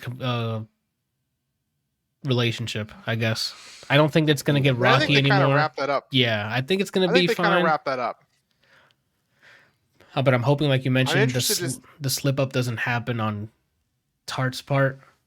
I hope he just sticks to his word and doesn't try anything. Go ahead. I'm hoping, praying, the dad gets his ass beat more. Hoping. Oh, facts. Tart's dad, absolutely. I mean, he got swung at by a big bald man. Yeah, but that was not enough. Yeah, like he needs to get his ass. Like that entire scene, I'm like, why aren't these guys jumping the shit out of him? Like I would have been swung at him. Like, oh, I get it. It's cute. You want to see your dad, and then he just kept laying it on, laying. I'm like, bro, either get out, or you're gonna get thrown out, I right? feel like the way that they handled it though was actually really well done. Yeah, I'm just You saying, me know? as a person there, I would have ruined that Oh entire yeah. scene. I would ruin that entire I scene. would have, if I was one of the coaches and he was doing that stuff, snatch that collar up real quick. Let me Yeah, tell you. I would have ruined that entire moment. I liked the way they did it after they did it. When he was like berating him, I'm like, in my head, I'm like, who's gonna swing at him? Yeah, Because Yeah. someone's gonna do it. he kept then- walking away from like the coaches, and so I'm like, damn, Roy's kind of far away. I thought Roy was gonna be the one to like deck him right in his fucking face. That's why I thought frame one, right? So this is the order. He's talking caca at him. I thought Roy, immediate Falcon punch. Walked towards him. Ted was still around him. I'm like, oh, the daddy figure beats up the bad daddy figure. Right. Didn't happen. I thought the team leader, because he's right behind. I think he's right behind Jamie. Mm-hmm. I thought he's gonna do it for gang. Didn't do It it. didn't happen. So Yeah. at that point, I'm like, is Jamie gonna do it? Yeah. And I mean, he did it. And was then good. when Roy's reaction, I'm like, this was the good timeline. Yeah. Yep. This is the good place. Yeah. I need to show? I still have to watch that. I have that on my backlog. I've heard of great things. So, and then Kelsey Ted confirmed it. Danson? Yeah. And It's what? amazing. Oh man. Yeah. So I mean, what are the speculations? We talked Rupert and Nate, Roy and Keeley. Do you think Ted's gonna move on from the team at the end? Oh, so maybe season 3 is like like the ending of the entire season, like the whole Premier League, and now and then maybe he'll go back to. Back home. Yeah, it's because it's weird because they say this is the last season, and if it is that, then I mean it's got to build to Ted saying goodbye, right? Could. Or maybe he gets his kid to move there. Like maybe he gets back with his wife, which I doubt it because Sassy's there. I don't know. I hope not. We'll see. I don't know that I don't know that Sassy and him will ever be like an actual thing more than what it currently is. Because he loves his kid, and regardless of what is going on with him and his ex-wife, he's going to do everything that he can to help support the child. Yeah, you're right. This is gonna be a point in the next season. His wife's gonna openly be dating someone because remember he was texting, Uh-huh. and he's gonna have another panic attack because he thinks he's being replaced as a dad. That's why Sassy works for him. She has a kid. No, but I don't know. He won't replace his kid. That's not going to work out that way. No, he's not gonna replace his kid, but it's as if he has like another His own kid. I guess, I don't know. outlet for what he can't do with his kid or something. That's weird. We'll see. That could possibly try to happen, but they might nip that in the bud right away. I don't know. It's cool. I don't know. I think if it's another only 10 episodes or 12 episodes and it's the last season, there's a lot to close up. I'm really hoping that this one's like an extra long season, like 16 or 24 episodes, So season just because I 3 want to see as much as possible. Yeah. season 3 just becomes One Piece, where it's just not. 100 episodes of just season 3. 1,000. Oh, they're at 1,000. You're right. Yeah. They passed 100 episodes a long time ago. Yeah. I was probably still like in fucking high school when they did. Anywho. Okay. That's about it. We highly recommend it. We speculated here. Sorry for the spoilers. But even if we spoil it for you without watching it, go watch it. You'll still get a lot out of it. It's a beautiful show. Yeah, they tackle a lot. Shout out to Bill a lot. Lawrence. Huh? He hit it with Scrubs. shout out to Bill Lawrence. He hit Yep. it with all 8 seasons of Scrubs. Yeah. Fucking Ted Lasso 2 seasons. He's killing he's it. forking, dude. Yeah. He fucks. Bill Lawrence, you fuck, dude. I think he does. I think he has children. So, God bless him. And that's it for what we've unless for the week. Unless I accidentally skip somebody. Oh, and fuck it. And I do What are want you talking about? Sorry. Bill Lawrence. Bill Lawrence? Yeah, he's a creator of Scrubs. He's also working on Ted Lasso. Oh, because it says the creator for Ted Lasso is Jason Sudeikis. That's why I was curious. I thought it was both him and Bill. He's a screenwriter, so maybe he wrote it. Oh, got it. He worked on Ted Lasso. I mean, because he was up there when they were winning the Emmys this year. Like Bill was up there. Bill's birthday is one day before mine, so that means I'm a genius too. Then let's get it, Brian. I need you to make a lead tasso so we can get this thing rolling. I mean, that already kind of. And we'll reverse it. It's a London like a soccer coach comes to coach like football or some shit here, right? No, what I want, it'd be someone from Europe. Going to Hold on, hold on, Jamaica. hold on. No, it's a rugby coach that teaches American football. He's Irish. It's Colin Farrell. Oh fuck. Yeah, I'm in it. I'm fucking in it. Yeah, I think I got everybody's stuff. Cool. That's that.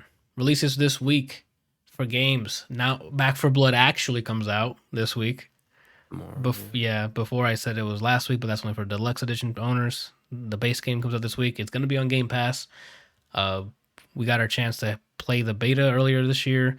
A lot of fun. If you like Left 4 Dead with some added mechanics, it was super fun. I definitely recommend it, but What do you we'll play on see. Wednesday? You're playing that. They don't have anything on Wednesday. We can play that. Not yet. I'll ask. We can figure it out. I know. I think Jana enjoyed it. I'll ask her if she wants to play it too. Yeah, and see if your son. It doesn't. Oh Oh. shit. I mean, she does hate me. I'm just kidding. She probably listened to the one time she listens to the podcast, so she'll hear and then she'll drop kick me from the ground. Anyway, the Jackbox Party Pack 8 comes out this week, so probably a bunch of new mini games. I haven't checked to see what's the contents of it. If you haven't played the Jackbox Party Pack games, you should. They're great party games. You can play up to like, depending on the game, like up to like 8 players, I think, depending on the mini game. You just sign in with your phone. It's good stuff. Oh, did you see that? Nintendo is releasing all the 64 games for on the Switch. If you buy like an expansion pack pass or something, Yeah, if you have Nintendo Switch Online and then buy the 64 expansion pass. which I think is really kind of shitty personally, but you know, How much that's just extra? me. How much extra is another it? tier. Yeah. Yeah, I think it's another. It's just another. Pricing hasn't been released. I think. It'll be another tier. Which yes, I hate it, but then also, where else can you get that ease of access for N64 games, right? Like, and it's not difficult to The dark web. Yeah, but legally is what I'm saying. Like a nice interface. Oh, I wanted to play this. Loads up, right? You can make it yourself, but it'll be illegal.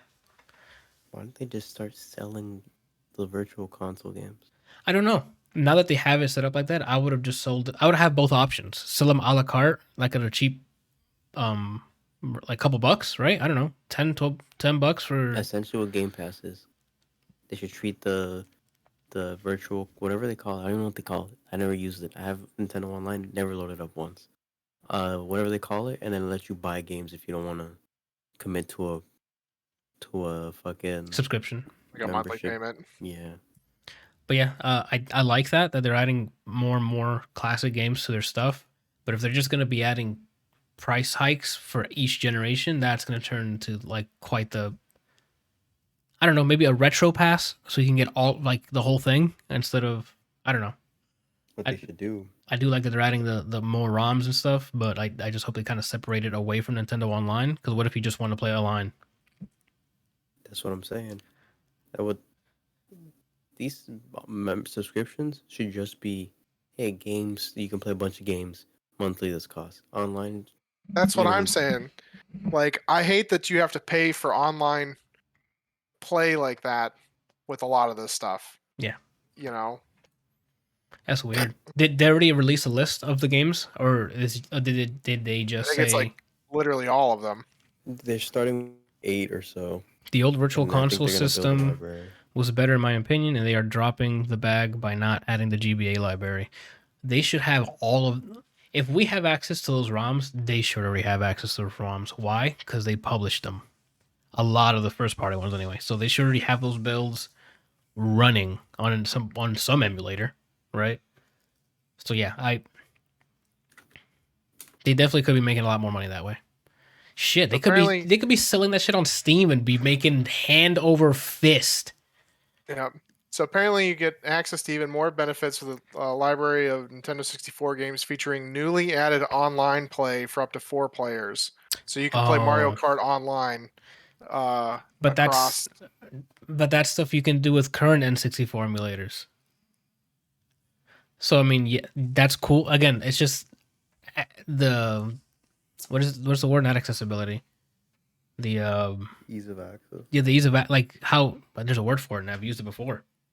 Neptune. No, you know what I mean. Like it's much easier to just be like, oh, here's $5 a month, and now I have this nice little interface from Nintendo. Convenience. Convenience. Thank you. That's the word I was looking for. That's what I said. No, you didn't. You said Neptune. I'm pretty sure you said convenience. Okay, well I'm deaf. Check your ear. Free HBO. It's streamlined, and it's more streamlined. It's that is a better option aesthetically, but we can remake that with. You can rent an AWS server, load it with a bunch of ROMs that are like the entire collection. It's gonna like what, a gig, 2 gigs, and I don't then even know that it's that big. and you can just stream that to whatever. Maybe if you put all of the NES, Super NES, Sega Genesis, and the 64 games on there. You can stand up a server that has an emulator built into the browser, and you just go to that fucking site and load whatever collection of ROMs you want for, I think, Make sure- GBA, for SNES, NES. Make sure you get the Rumble pack installed, or else you can't play that one Rugrats game on N64. Gotcha. Yeah, I mean, Nintendo's gonna make money the way Nintendo does, and it's literally by just forcing you to get their shit, right? Like, that's how they've been doing it. They hold all their IPs close to their chest. That's how they've been, you know. Yeah. Nintendo said all Nintendo 64 games will be included with the Oh, Switch. I mean, that was what their Twitter said. So it may not be all at once, but That's what it I'm looks saying. like it's gonna. They currently only have a few. Is what I'm saying.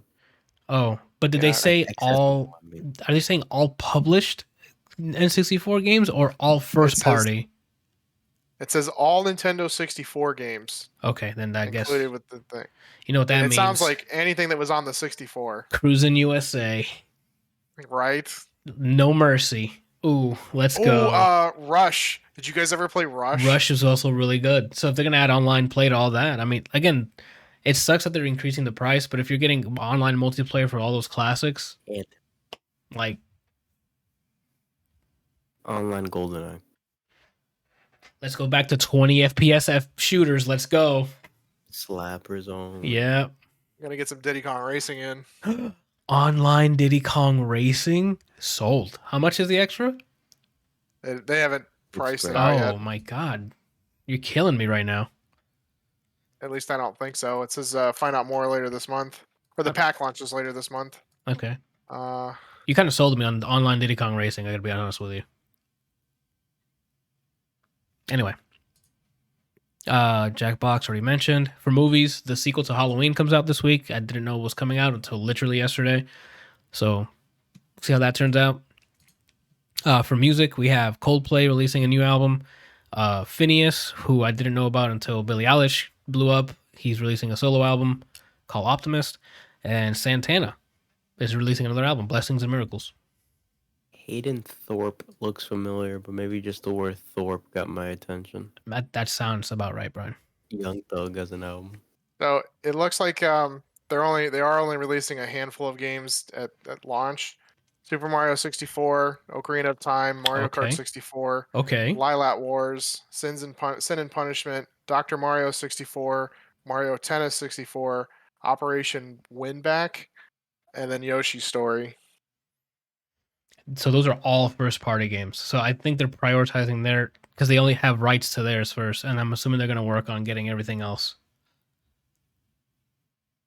Okay, that's not bad. I thought they would. I thought they would add Smash Bros. Like, that's an easy one. Why? They still want you to buy all the DLC for the new one. By the time it comes out, it would be out, because Sora comes out next week? 2 weeks. The 18th. And if it's later this month, it'll be, what else is there to buy, right? Yeah, but people like you, I can play Smash 64 online. They might forget Sora's in there doing Thundagas. Yeah, but I thought Melee is the one that hit. Like, 64 was fun, but I don't think people was playing 64 like Melee, right? I don't know. I'm not really good with that history there, but Yeah, it doesn't look like they have a it doesn't look like they have a pricing thing, but I found another list. So everything I told you in the near future, they're gonna add Banjo Kazooie, F-Zero X, Yes. Kirby 64, the Crystal Shards, Yes. Mario Golf, Paper Mario, Pokemon Snap, and the Majora's Mask. I was gonna say, like, I would imagine the Zeldas would be priority. Mario would be priority. There wasn't a Metroid for 64, right? No, Metroid, no. no, it was GameCube. It looks like they also have I don't know if this is a separate expansion pass or if it's the same thing, but they have a list for Sega Genesis. It looked like That it was the same. so Castlevania Bloodlines, Contra Hard Corps, Doctor Robotnik's Mean Bean Machine, which I think is the pinball machine, which is a lot of fun if you've never played it. I haven't played that. Echo the Dolphin, amazing game if you've never played it. I haven't. I've seen a lot of memes on it. I never actually got to play it. So it like you're just literally like I remember playing Echo this the game Dolphin? as a kid. Yes, but you literally are just a dolphin that like swims around and does stuff, and it's amazing. Okay. Is it like therapeutic? Like it's like a chill game where you just Yeah, swim like around? there's actually like a point to the game, but a good majority of it is just like you swimming around. Okay, that's fair. Golden Axe, Gunstar Heroes. Again, if you've never played that, it's amazing. Oh, they have quite the Restar is line. amazing. Shining Force is amazing. Sonic the Hedgehog 2, Streets of Rage 2, Musha, Fantasy Star 4, Shinobi 3, which is also amazing, and Strider. So you're saying Sega's gonna have a separate expansion for that?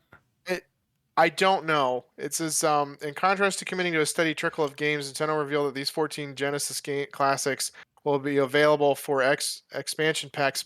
For the expansion pack subscribers on day one. So you get those 14 Sega games as well. Oh, so Sega's probably getting a cut. That's so you're asking why the price hike? There's your price hike. Sega probably wants a cut because I don't think Nintendo owns the those IPs. So I'd imagine if they're reselling those ROMs in any way, shape, or form, they want a cut. So yeah, but yeah, I mean, it looks like that they are adding like multiplayer modes for a good amount of things, like Mario Kart. That's really cool. So, all right, well, I mean, we'll see how it turns out. Nintendo's superpower is selling the same shit to us over and over again, and we gladly give it to them. Okay, so like, how many Mario Karts have we played? How many Smash Brothers have we bought? Mario parties. Yeah, like. But the thing is that a lot of the stuff that I would rather play a lot of these games again than buy some of the new shit that has been coming out. Yep. Like, because I know, like, part of it is that I know that these are good games, and so playing them again is just kind of a nostalgia thing. And a lot of these companies that are coming out with new stuff, they're either just recycling old shit over and over again, and then they're like, ooh, look how pretty it is. Okay, but where's the content? Look at how pretty it is. And it's like, who fucking cares? Like, why? That's why you see all these 16-bit games, or 8-bit games that are doing so amazing over these AAA studios that are, releasing, ooh, it's pretty. Gaming peaked in 2011. Why is that, Brian? 2011? That's when Skullgirls came out. All right, no, no. I think that's when multiplayer gaming peaked. That's when Marvel 3, I don't remember if it's Ultimate, came out. Skullgirls came out. One of the Mass Effects came out. Probably one of the Arkhams too. Oh, speaking of Mass Effect. That's to everyone who doesn't have Skullgirls. Okay, I'm like, what? I like Skullgirls. I don't know why he's flicking me off. Oh, okay. Go ahead, Kelsey. What were you saying? Can we talk about how amazing the Elusive Man is in the Mass Effect series? I thought he was a really cool character. What's funny is, for the longest time, I thought that was Rob Lowe. No, that's Martin Sheen. Holy shit! Good God! Rob Lowe wishes that he could produce that quality of acting. Oh my! He's a good actor. He was in The Outsiders. You remember? I don't see Rob Lowe in that player model or his voice. Like, I was like, it even looks exactly like Martin Sheen. Yeah, tomato. Brian's a racist. I'm scared. Oh shit. What are we talking about?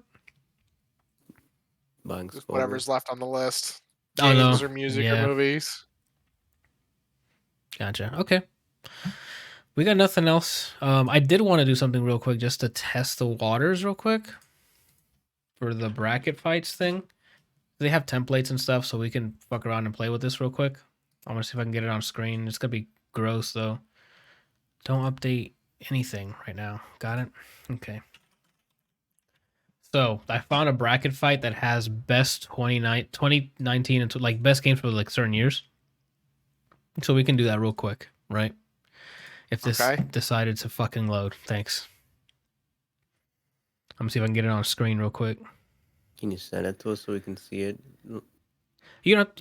We don't have to see anything. I tell you this Oh. versus this. We vote, right? Like we. Oh. You don't need to send you anything. What year?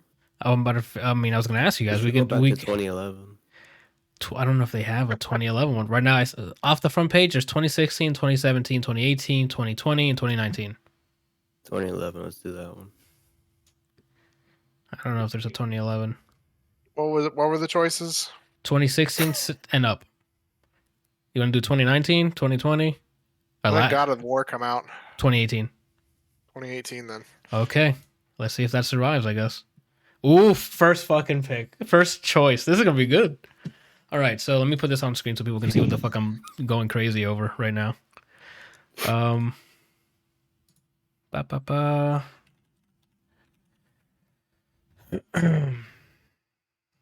no, I did the wrong thing here. I'm so sorry. You just added a browser source. Yeah. And you wonder why you're single. I don't wonder. I'm trying to figure out how I didn't get single faster, right?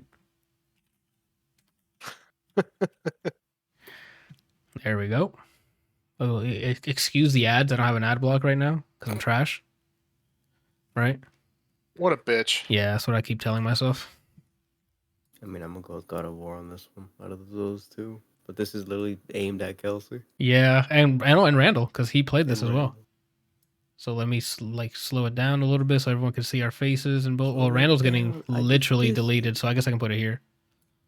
Because Randall's slowly trying to Raging Demon out of the camera. Yeah. So first up, it's God of War versus Detroit. My vote here is obviously God of War because I didn't play Detroit, but I hear you guys like both of those. So for the bracket here, my vote is on God of War. Brian? Same. I've watched bits of Detroit, and it seemed interesting. Kelsey, I don't think I have to yeah. ask Randall, right? God of War, correct? And Kelsey, we kind of voted you here, but I would love to hear your answer though.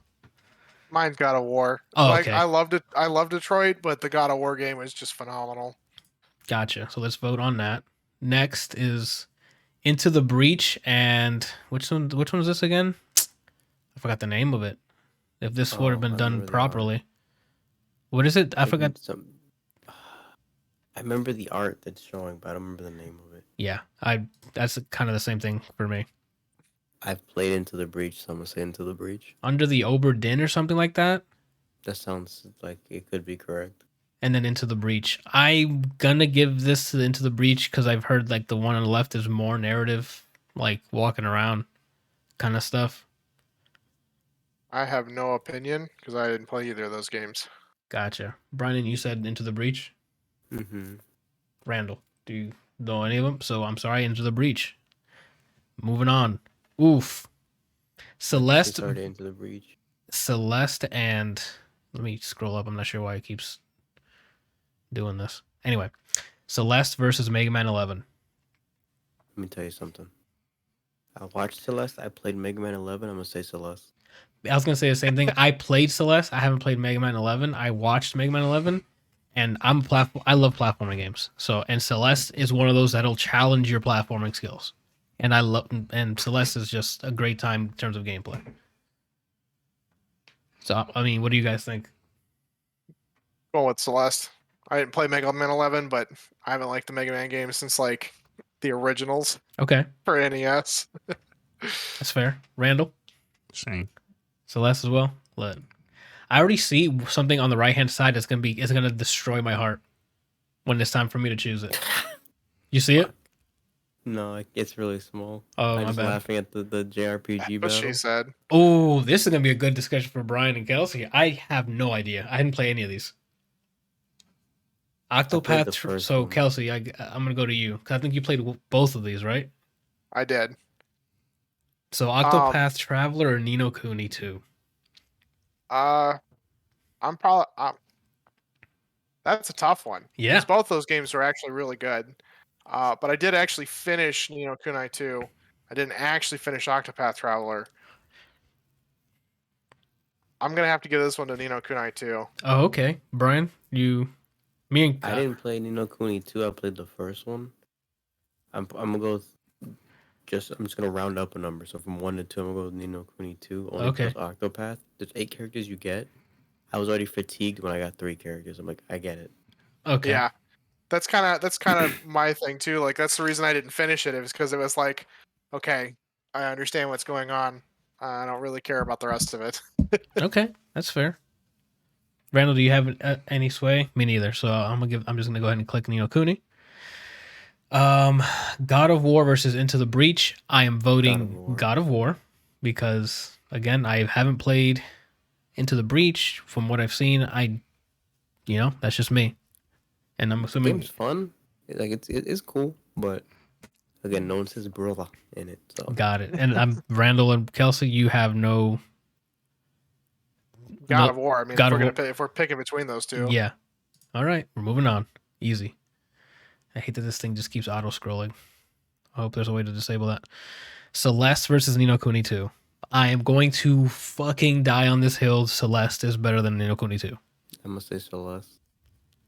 my Again, vote's Ni no Kuni 2. oh, Randall, you are literally the tie maker or breaker, right? Sure. It makes Celeste. the tie. You guys have to load up Skullgirls. We're going to keep it moving. And then God of War versus Celeste. Now we're going to have a talk here, right? No, because Celeste was also kind of very linear too. So that's going to be But tough. God of War looks so pretty. And it also looks... Well, Celeste has a charm. Like an old school charm in a way. So Celeste. Yes, but Celeste doesn't have a head that just follows you around. You sold 'cause it's Brian hanging already. from your- Brother. You sold brother. You sold Brian already. I said you sold brother. The thing that's tearing me between these two. So, I think to me, I'm not really a pure platformer fan anymore. To me, that's not the genre for me. You have to make a hybrid. But watching it being played is really fun, and the theme of the story, like the impact of essentially what they're driving through, that's what's making it hard for me to decide. I'm gonna have to lean towards God of War because the whole something about the whole father son father daughter thing has been hitting for like since Last of Us, right? And God of War's Kratos and well, I was gonna spoil the ending and boy's relationship is it's definitely nothing to look over. So I'm gonna go in, of course, God of War. The right side of this fucking bracket is gonna destroy me. Oh, I think I see the first part of the bracket. I'm going with God of War because shout out mental health stuff, which is that's Celeste is, but there's a head that you carry with you, and he goes, brother. So Randall, do I even have to ask you? God of War. Nah, Celeste. Oh, he said Celeste. All right, page owners, and he picks Celeste. Yeah. All right, first thing on the right bracket. Red Dead Redemption and Far Cry 5. I have played both of these. I'm a huge fan of open world games. Yeah, but in Far Cry 5, I can't headshot Anthony by accident. You can. There's co-op in Far Cry 5, and you can turn on friendly fire. And I can headshot you? Yes. With a revolver? I think there's a revolver gun, and there's also a Magnum, I think. Speaking of revolvers, Brian, I did find out in New World you can throw the javelin. There you spear. go. Brian's playing. He's you can literally just huck it at somebody and knock them down and everything. It's pretty awesome. That's my build. I'm a musket javelin man. I am going to side with Red Dead Redemption 2 because they do a better job of immersion than Far Cry. Even though Far Cry is very fun because of it. It's a checklist game. Hey, go clear these areas, you get better stuff. Clear this area, you get better stuff, and you just rinse and repeat. Red Dead, I think, is more complex than that, and just a certain level of groundedness in Red Dead, without the bugs, obviously. You guys had it's way any other way here, or Red Dead is GTA with repeaters, so nah? Yeah, that's true. I'm gonna go with that. I don't have an opinion on either of these because I didn't play either of them and I didn't watch enough for it to make a difference. Okay, Randall, do you have a choice here? Red Dead or Red Dead. Red Dead? So goodbye, Far Cry, and here we go. All right, Spider-Man versus the Messenger. Is this your conflict? This is it, and I'm going to lean the Messenger because again, gameplay is king. And as much as I love Spider-Man and I love swinging around as Spider-Man and I love the open world, there's something about the Messenger that I'm like I fully back it. It's retro inspired. It's hard to put down. You want to complete everything. Moving around in that game is fun as shit. Combat is pretty simple but fun as shit. I'm with the Messenger on this. Like, You gonna die on this hill? yeah. I mean, if y'all vote me, I'll vote me. I am going Messenger on here. Brian. I watched Spider-Man. gameplay of both of them, and I'm gonna have to agree. I like the Messenger better. All right. So, I mean, Brian and I Randall, said what do we... Spidey. You said Spidey? Randall. Messenger. Messenger makes it. Thank God. I don't know if it's going to make it to the end, but at least we're not at last, right? Let's go. Oof, I am torn here because if it wasn't for the repeated DLCs of Goku's, I would have gone with Fighters easy because of nostalgia, right? Because I like Dragon Well, the Ball game and itself was it's still fun. the fighting aspect of it is actually, amazing. Yes. But I could understand why everybody would be turned off because there's 33 Gokus, and one of them is OP as shit. And then one in contrast to Smash Bros, where they have almost like 80 characters, and all of them, not all of them are different, but I mean they're different characters. Granted, some of them are reskin Fire Emblem characters, but I mean, But they all at least feel somewhat unique, Mhm. like timings and moves and all sorts of other stuff. All of them feel unique. In fighters, if you play Goku, you're playing Goku. Yeah. Like that's I mean, it. there's differences in the Gokus, but you're gonna get 19 Gokus. I can see that being an issue. Well, I'm gonna go with Smash Bros on this because, again, Dragon Ball felt great, but what I'm getting hype over is Smash Bros DLC announcements. Like it got to a point in Dragon Ball where I'm like, I'm scared it's gonna be another Goku or another character that we don't need. When there's after watching when Super, there's I'm like, so many what the hell that they happened? could use. Like Super has so many new characters that they could have introduced. I mean, they used a couple, but it's like, why are we getting all these Gokus when there's all of these other characters that they could have fucking put in? Like I didn't know how bad. Like obviously, I didn't watch Super. I played this game before playing. I played this game before watching Super, so I was like, okay, we got more Gokus. And then when I finished watching the tournament arc, I'm like, yeah, there's no excuse. There's an entire tournament with different fucking universes with a whole bunch of characters, and you decided, oh, non-Super Saiyan Goku's a character now, and Vegeta. And then putting in a character that's not even supposed to exist. Yamcha? No, Ranger 21. Oh, No, I thought the Kid Goku thing was not. it's with not him canon. GT's yeah, not canon. Goku GT or GT Goku Yeah. is not canon. Like all the other characters in there, I think are canon for the most part. No. They have old Broly, which is not canon, and Janemba's not canon. Oh, Oh, I thought Janemba was canon because of the Trunks with the sword, or It's a movie character. I thought in Trunks gets Super the sword from Janemba. something in Super confirmed Janemba existing. No, I don't know. I have to look. I don't I remember. gotta go fact check. I thought that something in Super happened, and I'm like, oh, Janemba's there now. I don't honestly I remember. don't remember. I'm voting Smash Bros. Right, Brian, Randall, do you prefer Dragon Ball Fighters over Smash Bros? Dragon Ball. Dragon Ball, okay. Is the internet still online? Yeah. Yeah. Why? Oh yeah, I he's just want. he's checking. He's making sure it's still loading pictures. Oh, I see what he's saying. What are you guys voting on? I'm going with Smash Brothers. It's a tie then. It's a tie. Mm-hmm. Oh, I'm comparing them shit. both. So here we go. Roster, Smash has.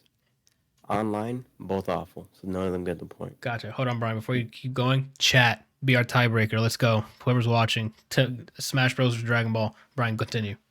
Don't type anything. Brian, continue. So roster, Smash was online. They're both awful. No point.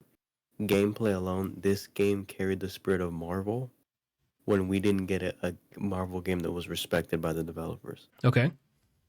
So despite all the shitty roster with 17 Gokus, they have Sperm Goku coming out soon probably. Sperm Goku. I give it a Dragon Ball because it's gorgeous. It plays well with an asterisk, and this was the game carrying over the Marvel heads. Okay. I can see all that. Does that sway your decision, Kelsey, or no? I mean, for what it was worth, the game was pretty good. You know, I just really hate that they reused a lot of the character or the same character for a lot of shit when they had access to so many. So should we leave it to chance because chat's not responding? I mean, I'll have to agree with Bryant. So we're going Dragon Ball. Yep. Alrighty. Monster Hunter World and Sea of Thieves. I have played both of these. One for longer than the other. For me, this is a clear win for Monster Hunter because it has a lot more systems and mechanics deeper than Sea of Thieves. Yes, you can build your crew. You can go and collect treasures. I haven't played any of the DLC, so I can't speak to that. I enjoyed myself more in Monster Hunter because I'm not really one for like the sea, like getting on boats and just like Wind Waker didn't hit for me because you're just on the boat most of the time, like that kind of stuff. I'm like, Where Monster Hunter World, you're running around, climbing things, traversing, getting on monsters, killing them, hunting for better gear. Like Monster Hunter World's a clear vote for me. I vote Monster Hunter. I don't like pirates. Oh, The gameplay for Sea of Thieves, from what I've seen, is really fun. Okay.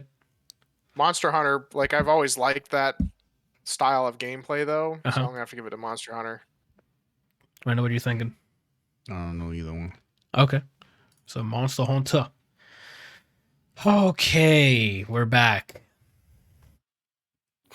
Red Dead and The Messenger.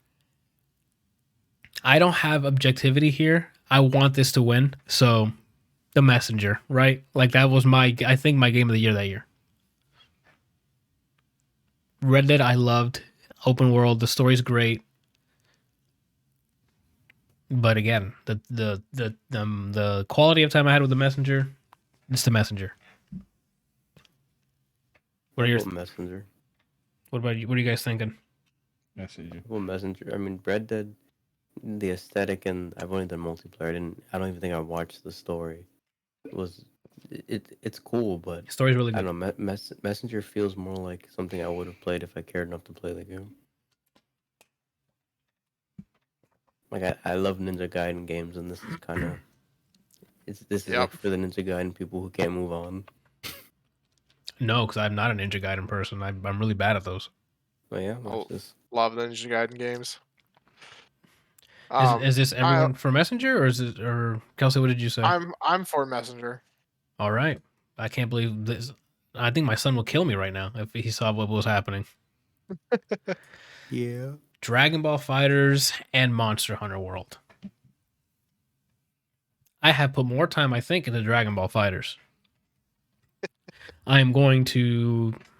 Oh my god, I'm gonna have to side with the Dragon Ball, right? Dragon Ball. Because Monster Hunter, I enjoyed my time, but I didn't play enough of it to. Even though it's deep enough where I would probably spend more time in Monster Hunter World.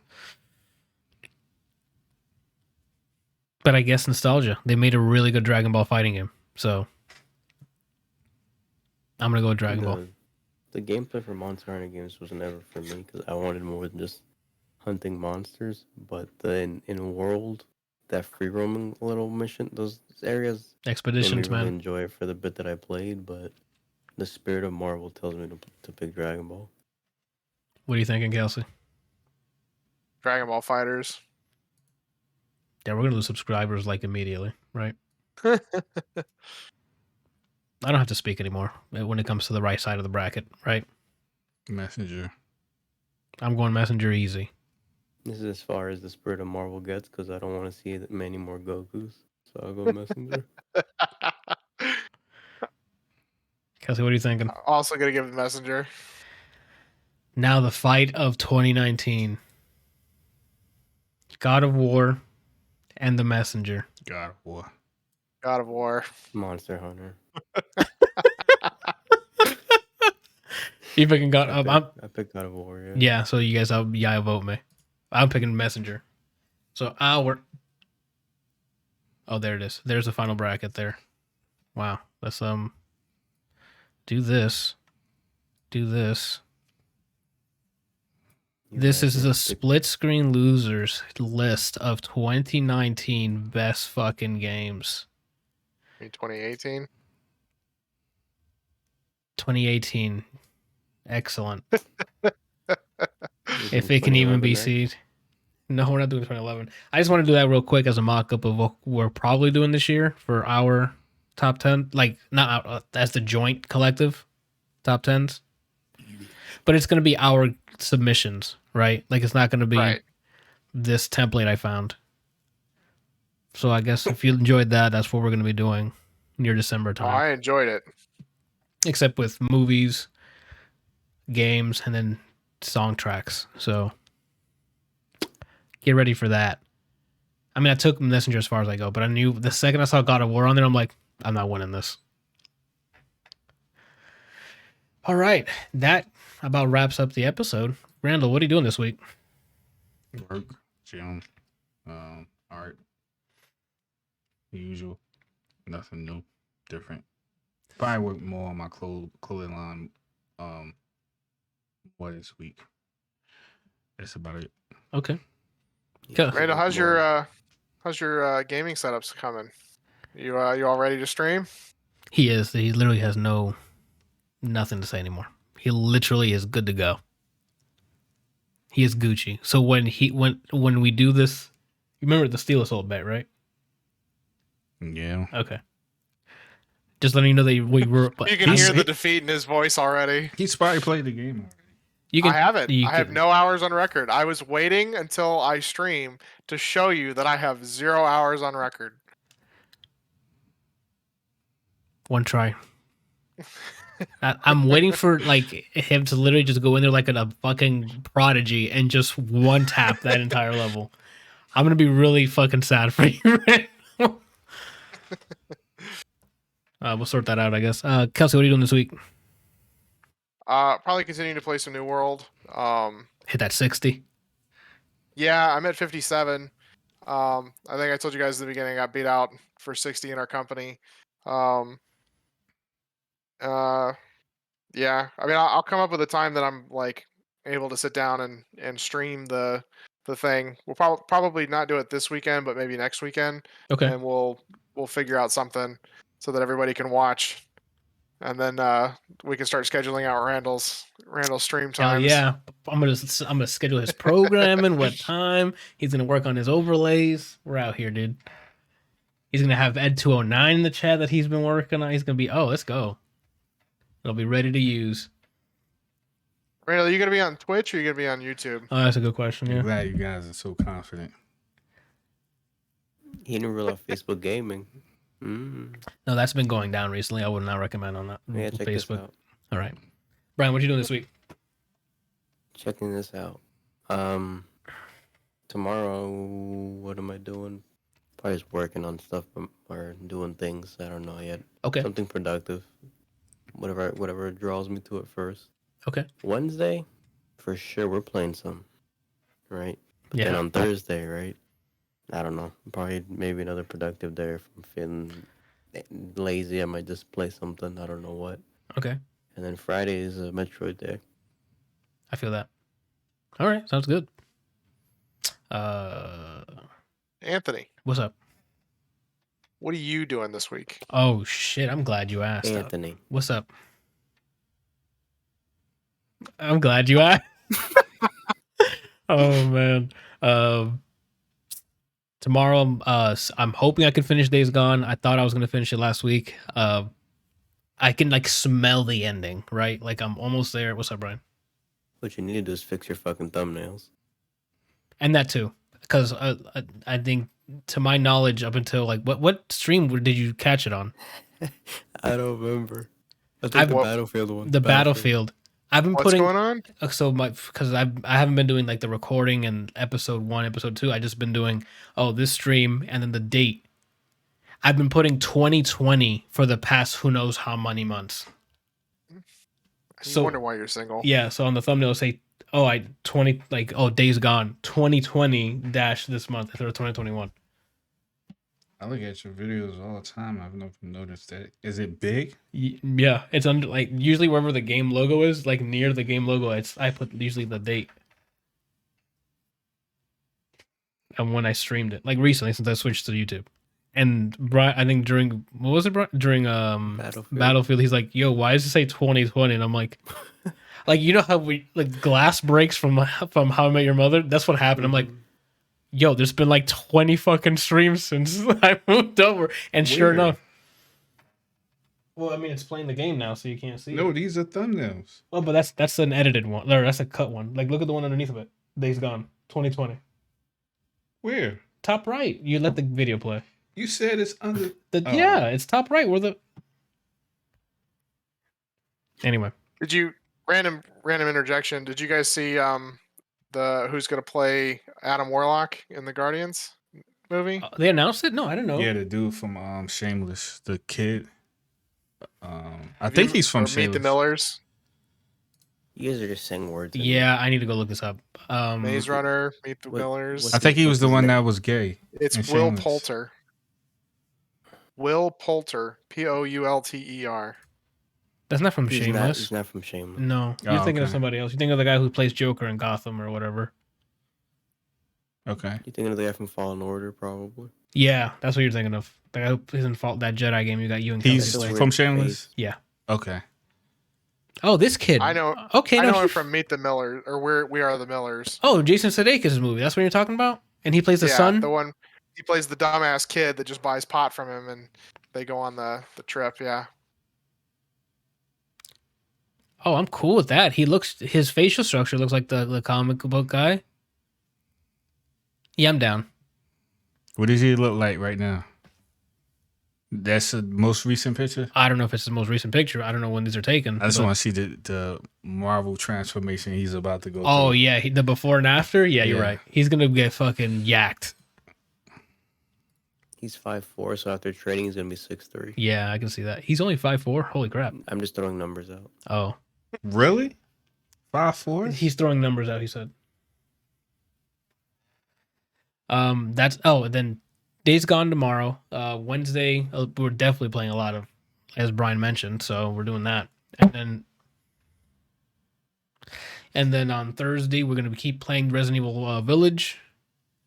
We're seems like doing a lot of progress, so we're probably going to finish that in a few weeks. And that's it for the week. We'll be back next week with another episode of the podcast. Thank you guys for watching. We'll see you later. Bye.